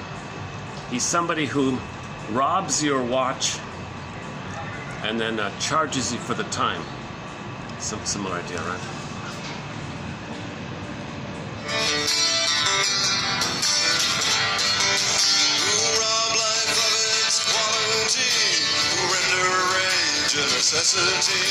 By turning countries into labor camps. Yeah, see, the ultimate pathway is rage. When the baby's in rage, that's the ultimate final pathway. That's the baby's last-ditch, desperate attempt to get mother's attention. It's a signal that his needs are not met. Once again, the baby reaches out for love. Blocked. Tension, worry, fear, feeling badly. There's something wrong with him, starting to feel shame. Tension builds up, fear, tension, stress, tension, fear. Now he's scared. Mother, I'm scared here. And you can see it in the baby's vocalizations, his facial expression, bodily movement. He's signaling that he's scared. He's signaling that he's stressed and worried. He can even signal feelings of shame. Mother ignores it. Mother, I'm signaling again and again to you. Okay, these are all signals that trying to connect with the mother, have a safe, secure relationship with the mother, a feeling of safety, a rhythm of safety. He's got to have that attachment called a secure attachment. Mother crashes it. Final pathway. Okay, then that same cry for love Okay, adding the tension, then it's the rage idea. So when the baby's in rage, that's the most desperate, final, extreme effort on the baby's part to signal. It's still a signal. The baby's screaming and raging, it's still a signal. It's an SOS. Rage is an SOS. That's an important point. Rage is not some judgment. It's an SOS. It's a cry for love. It's a desperate cry for love. The baby's rage and fury is an extreme, desperate, pleading cry for love. You'd think the mother would finally wake up and, oh, I'm so sorry. You'd think if she did, okay, everything's okay like that. But man, oh man, what if the mother then hits the baby for that? You gotta be kidding. Then the baby acts out. Now the baby's gonna act out. He's gonna bite the nipple. Then the mother hits the baby for that. You don't do that to me. I'm your mother. You can't do that to me. Holy, you know what? Where else can the baby go? The baby's fury and acting out, desperation, now it's going to rebound in on himself, because psychologically he's the mother. He doesn't know where he begins and ends, where the mother begins and ends. Fusion, symbiosis, merging. So psychologically he's going to attack the mother, biting himself in a sense. So there's the attacking monster of the mind, the monster of the id. Okay, it's this biting, attacking, aggressive thing like that. You see. Now, but he is hurting himself, right? And some theories say that when a person hurts themselves, they think they're hurting the mother. Like one theory is when someone hurts themselves, psychologically they think they're hurting the mother. They want to hurt the mother, express their anger at the mother, they're cry for it, but they're hurting themselves. Some self-defeating behavior is actually psychologically an attempt to cry for love for the mother. When people hurt themselves, they're crying for love with the mother, but the anger at themselves is a cry for love with the mother. The burglar had the one example, the guy was drinking or something. The mother passed by and said, you know, it really pains me to see you drinking, son. Oh, did you say it hurts you? Yeah, it hurts me. Oh, really? He doubled. He drank more to try to hurt her, thinking it would hurt her. But he's hurting himself. He's hurting himself, thinking he's trying to hurt her. He wanted to hurt her. He wanted to hurt her, and he got the idea that if he drank more, she's bothered by it. She's stressed out by it. He wanted to stress her out by drinking more, thinking he can handle it, but it'll stress her out. He was trying to attack her like that. How are we doing here?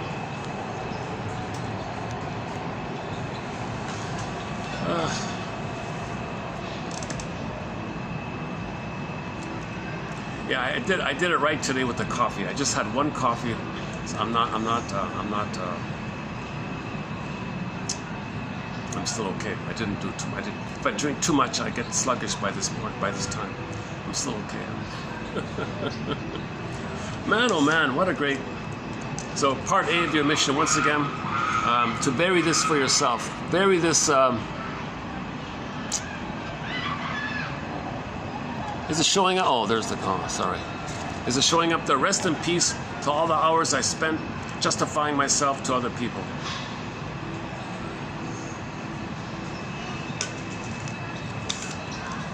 So, or another one. Rest in peace to all the time and energy I spent searching for a better childhood by being dysfunctional. All right? Something like that.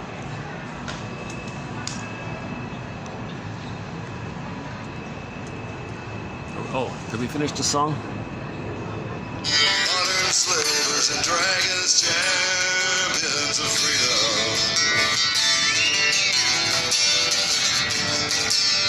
Yeah, when they say champions of freedom, they mean freedom on their end to enjoy the feast. They mean that. They mean freedom for themselves. In order to have freedom for themselves, they got to create 80% misery so they can feel the fruits of the suffering of the others. And they don't care because they feel entitled. Because mother felt entitled. Mother said, I'm entitled. Now, part of the pathway to healing is to understand why your mother did this to the baby. She was trying to get a better childhood herself. She was being dysfunctional to her baby in her hope to get a better childhood on her end. That's the mess. Intergenerational trauma, the transmission of intergenerational trauma. So that's why we have the analytic perspective. To interrupt this, that's why you have comedians that look for both inside. That's why you have metaphor and paradox. That's why you have approaches that look for both and. Find a way to find the both end of things, right?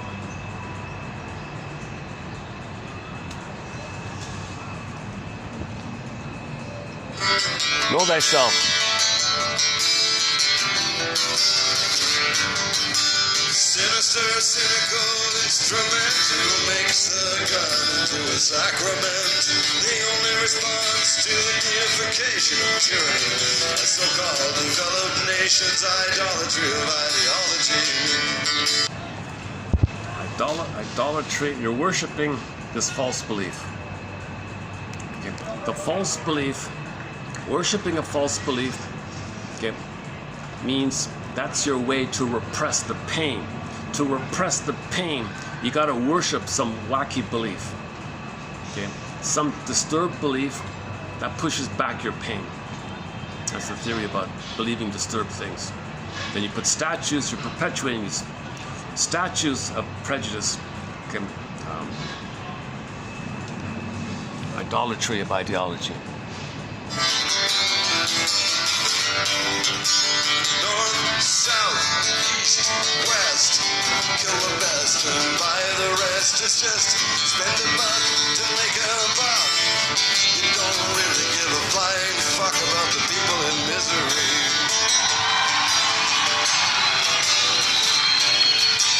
IMF, dirty MF, takes away everything you can get. Always making certain that there's one thing left. Keep them on the hook with insupportable debt. See that line, that dirty MF, right? IMF, right? So that's easily a Freudian slip of rage of the mother. Okay, that phrase, right? That's clearly a rage, a vocalization of rage at the mother. It's just a coincidence that the plunder machine calls itself with those initials, and if you spell those initials out, it's synonymous with your inner. Look at that. So look at that. As above, so below. So the above is those initials. That reflects the inner below of what he says. So right there.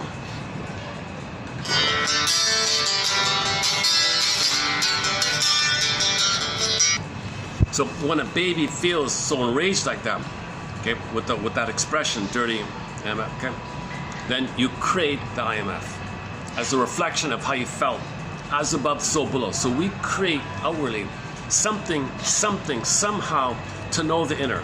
We're trying to know our story. We're trying to find our source. So uncannily, I don't know, maybe the guy who designed, what are we going to call our plunder, what are we going to call this plunder system? Gee, I don't know. What feels good to me is those three letters. Okay, sounds good to me. I don't know. Why do you like it? I don't know. Sounds euphemistic. Sounds pleasant. Yeah, I like it too. I don't know why I like it. Well, why people like it? Because you're unconsciously saying in your unconscious, mother, you get da-da-da.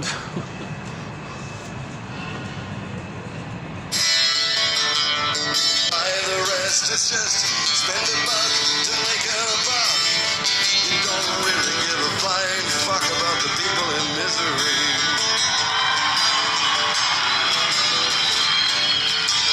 IMF, dirty MF, takes away everything you can get.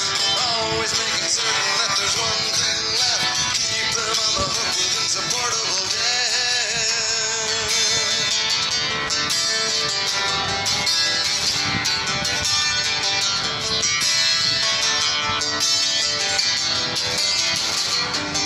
See them paid off the local bottom feeders, passing themselves off as leaders. Kiss the ladies, shake hands with the fellows, and it's open for business like a cheap bordello, and they call it democracy. And they call it democracy. And they call it democracy. And they call it democracy. See the loaded eyes of the children too, trying to make the best of it the way kids do. One day you're gonna rise from your habitual feast, find yourself staring down the throat of the beast they call the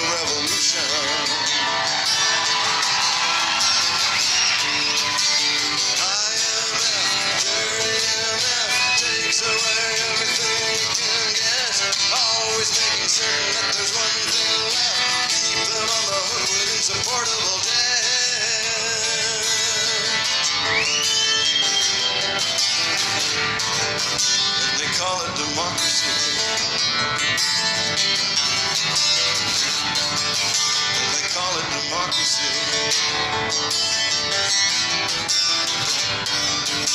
They call it democracy.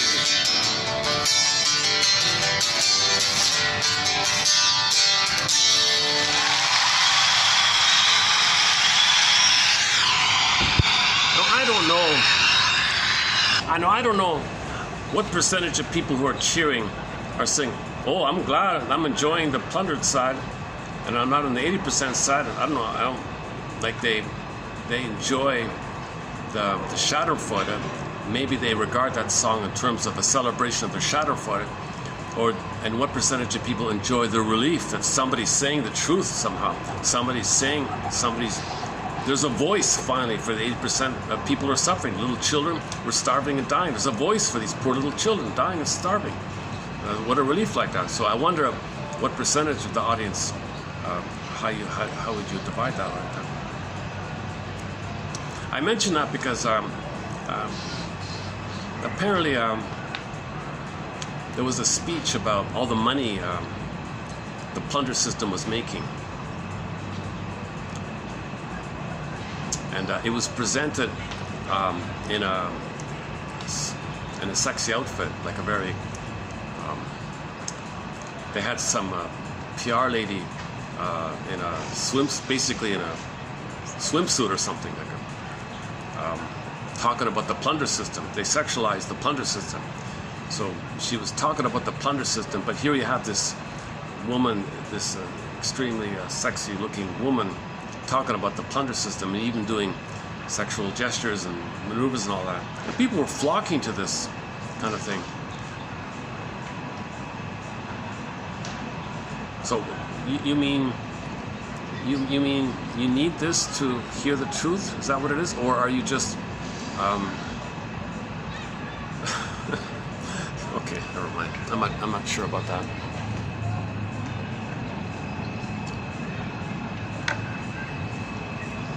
All right, hang on. Where's the quotes here? What about today's quotes? So we're doing 39, right, today? Let me see if I can just zip through today's ones below. Okay, repetition compulsion describes the situation in which a person repeats the past occurrences as contemporary experience. So repetition compulsion means you're going to repeat the past. In the present, it's a contemporary now version of the past. It's still the past, it's just a now version of the past. Same script, different cast. So when you repeat the past, the present is a contemporary now version of the past, still the past. These occurrences are repressed as far as the conscious mind is concerned. So we're not aware of this, right? The goal. Okay, so the guy who runs to the slot machine gets rejected. Okay, that's a contemporary version of the past. He reached for the nipple, mother crushed it. Refused him. Goes to the slot machine, had a hope for the money, got rejected. So losing at the slot machine is a contemporary replay, a contemporary version of the past. The past was baby reached for mother, mother refused. Slot machine, reached for the money, refused. Repetition compulsion, okay, describes the situation in which a person repeats past occurrences as contemporary experiences. This is unconscious. The goal of the therapist is to make the client remember these occurrences instead of repeating them. So you want to remember. You don't remember, you repeat. If you can remember, you'll stop repeating. That's a good quote right there, right off the bat. The repetition compulsion to repeat can be viewed as a PTS response. So he says it's synonymous. It's PTSD to repeat. This guy also calls the BPD phenomena relational PTSD. When what is repeated is not purposeful,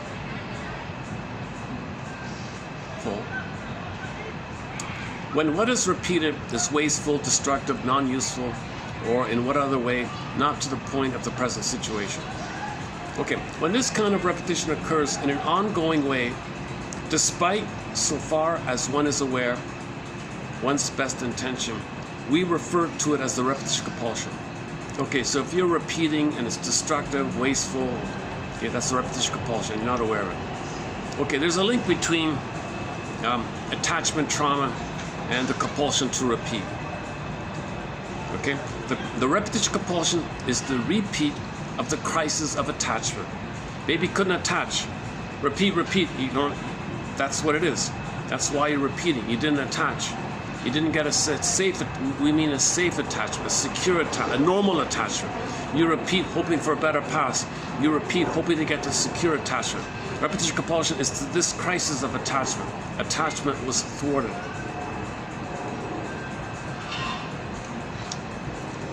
The single most competent aspect about the repetition compulsion is the fact that it attaches itself to people in the now. So you're trying to attach to somebody in the now, as if it could be the proper attachment that you should have received in the past.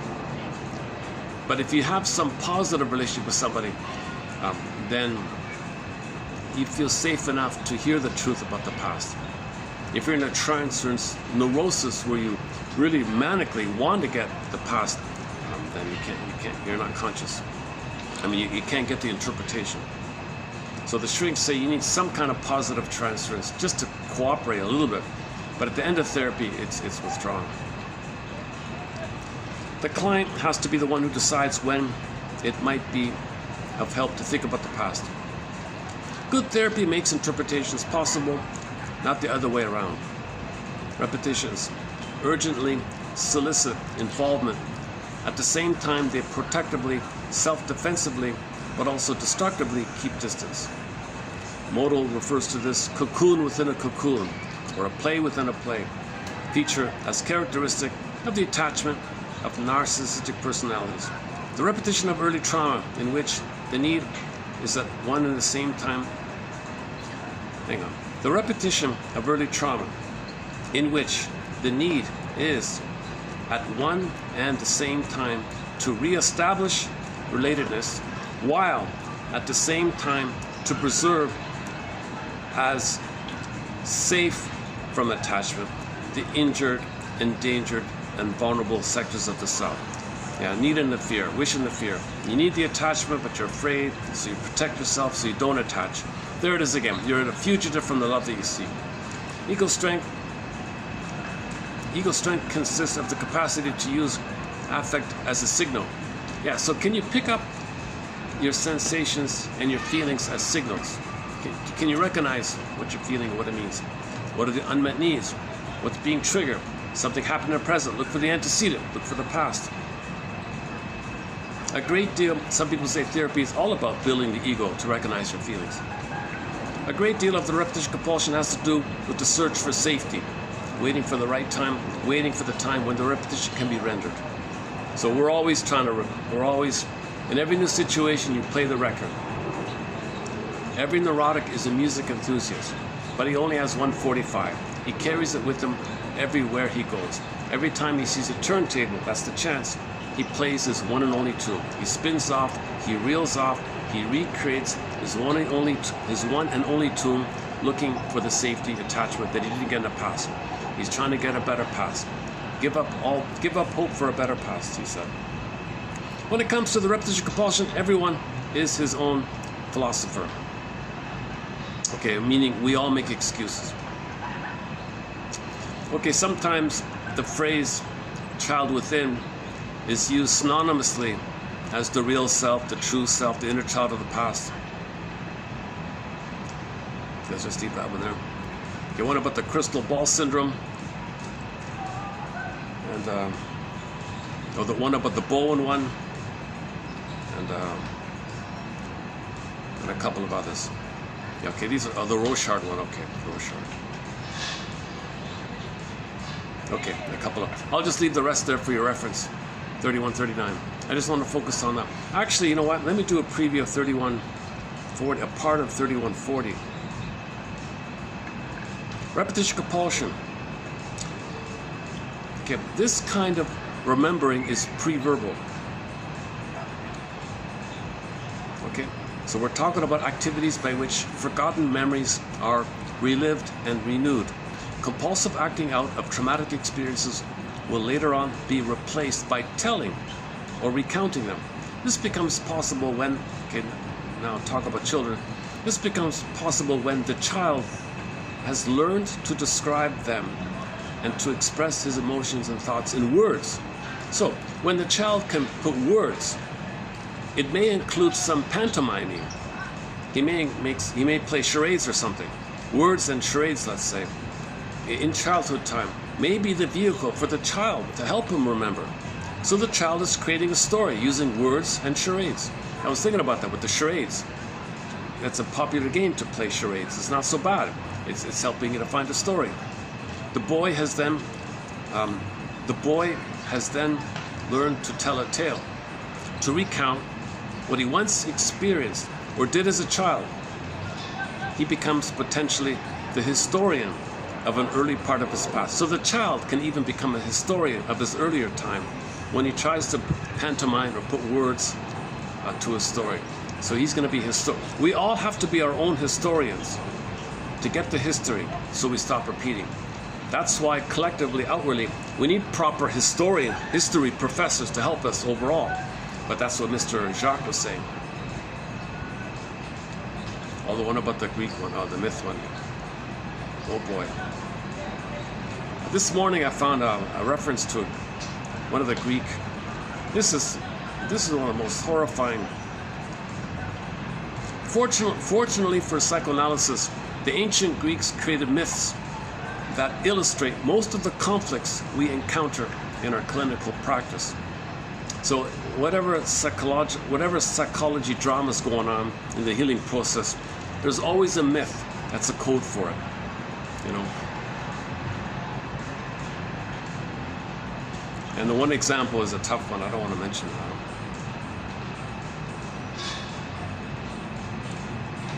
It's in relation to when the mother rough handles the baby. There might be a myth in the nightmare. The myth is, some myths refer to nightmares. The child might have the nightmarish experience if mother handles the baby in a rough manner. For example, she takes the cloth and she dries the child with the cloth in a very rough manner, and handles the baby in a rough manner, and dries the child with the towel in a rough manner. It may be that the child has a memory of this that might come up in a nightmarish manner, and a Greek myth is code for this nightmare. This Greek myth, okay, so go to, I just found it this morning. It'll be in 3140 for more on that one. There's a painting of it. So that gruesome painting that he's talking about in 3140 seems to be this nightmare of mother handling the baby in a very rough way. Baby feels shame by it. That's the burning, biting feeling idea. The reference to the mother not treating the baby like a human being, the reference in that manner. So the baby felt dehumanized by the way the mother does that. That could be part of it. So there's a painting that's sort of in this kind of area. So read Bergler's thing about the baby fear, the baby's set of fears. The baby has like a set of fears. You know, one of them is the rough handling one. You know, and so on. Okay, how's the time here? Why is it so dark already? Oh my goodness. Hang on a sec. Why is it so dark already? What time is it? Oh, it's 5:45. Oh, it's 5:45, eh? Okay, I really got to wrap it up here. Okay, should we close up with a song or just leave it like this? I feel like the first half of this video was a little chaotic. I was feeling nervous about it myself, talking about it. So disclaimer, disclaimer, disclaimer times 1,000. I'm not a historian. I'm not a historian. years of history I had in high school, in junior high even. It was a mess. I had the same guy. He spent the whole time with the ruler slamming him on the other kids' desks because they were all taunting him and teasing him and throwing paper airplane at him and making joke with him. And there was a sadomasochistic game between all the naughty kids in the school and this belligerent, aggressive teacher I spent 2 hours, 2 classes a week for 2 years in the same situation, grades 11 and 12 was it, with this guy, I won't mention his name, and all he did was slam the ruler every time anyone said something. He barked at everybody all the time.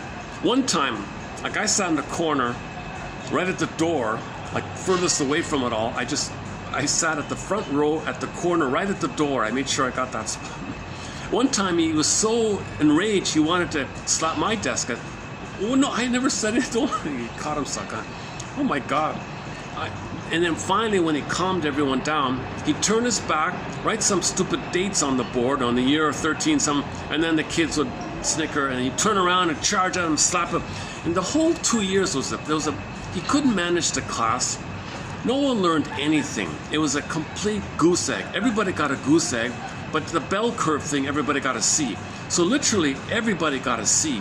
And I don't think anybody got any grade other than a C. Everybody got a C. It was just a blanket C. It was a complete disaster. And no one cared. It was a disaster. I didn't learn any history. I learned nothing. I had a very negative experience with history. And that might be, come to think of it, that might be part of it. That might be designed like that. Good. People behind this say, oh, good. Oh, people might say, oh, that's good. Then it's working. We don't want people to learn history. We don't, because if people learn history, you see, people might heal.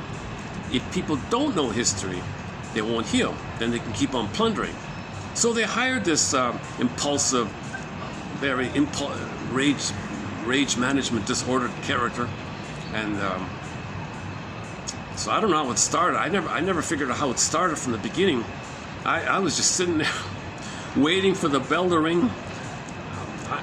All I heard was slaps of the ruler on these people's desks, and he broke lots of rulers. He slammed the ruler, took another ruler, slammed on it. People. I remember his name. I won't mention it. But that kind of fits in today's quote I did, that you're not supposed to learn history.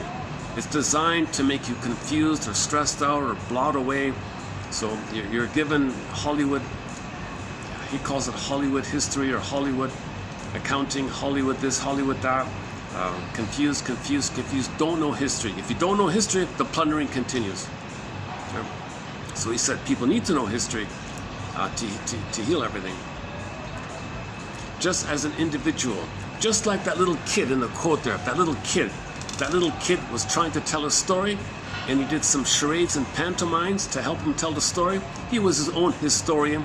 He learned something about his past. He could learn to tell a story. He can learn to remember. He can know. He can be conscious, and he was healthy that way. The kid was healthy because he was able to tell a story. The father said, "Tell me the story tell me a story about the past week or something." Oh, you're afraid to do so? Well, pantomime it. Now start to put words to it. He was supported to tell the story.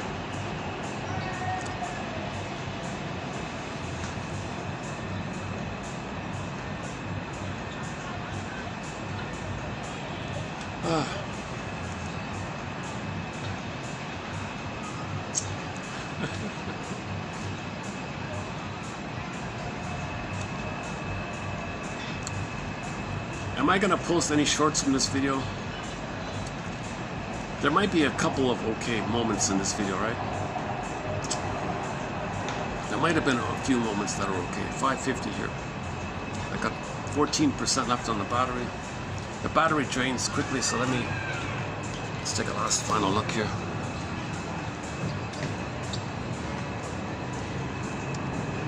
All right. Now it's nice temperature. Yeah, lots of people sitting on the grass.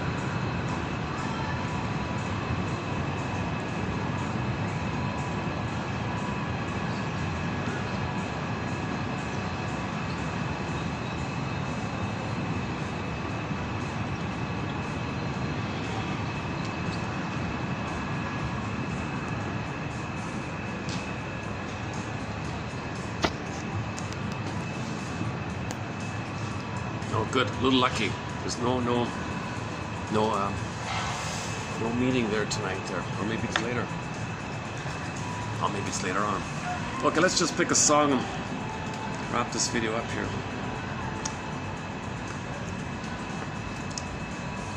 Okay, this completes a 3-day run of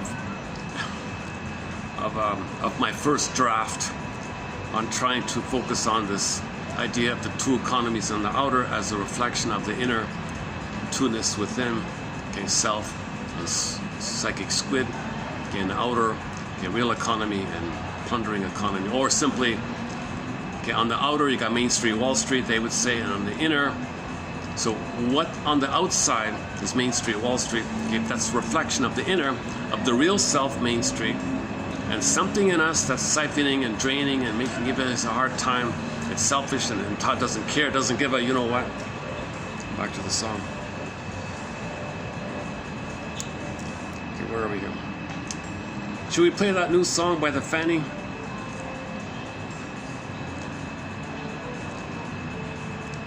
Ain't Life a Brook?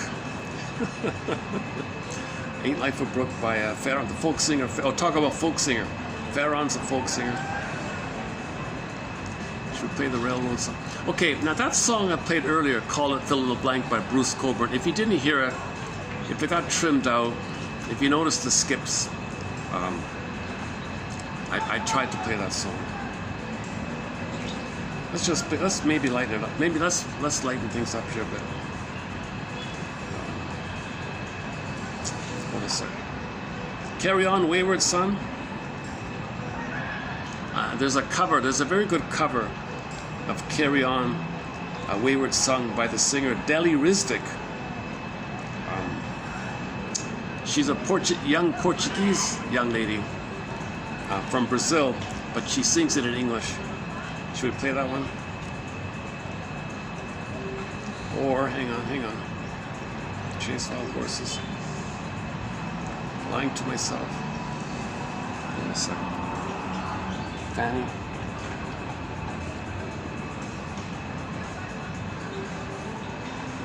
It must be something psychological. Jerry Doucette. Where There Is Love. KDD. Lovesick. Oh, Man in the Mirror.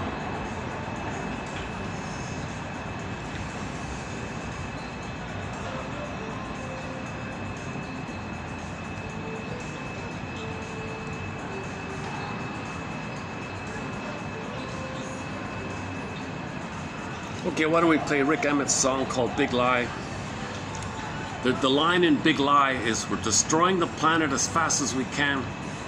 And they tell you, oh, don't worry, be happy. No, everything's fine, don't worry.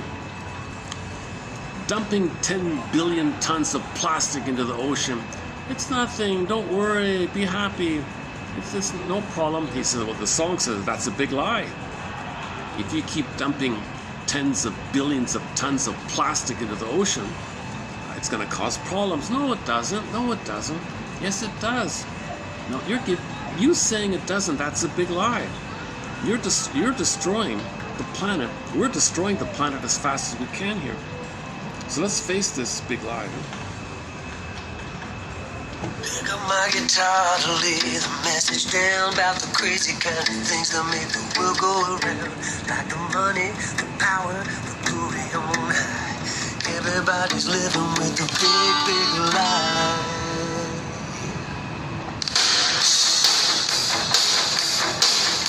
Okay, when the song ends, I'll hit the stop button. Thanks very much for the love of narrative medicine. May the psychoanalytic force be with you. Metaphors be with you. And as Steve Behrman, the comedian, likes to say, may the farce be with you. May comedy be with you. So we can face the lie. Profiteering corporation party line. Just trusting us people, everything will be fine. But that's a big lie. Baby, that's a big lie. Disappearing forest, no cost for the lawn. The greenhouse effect won't do you any harm.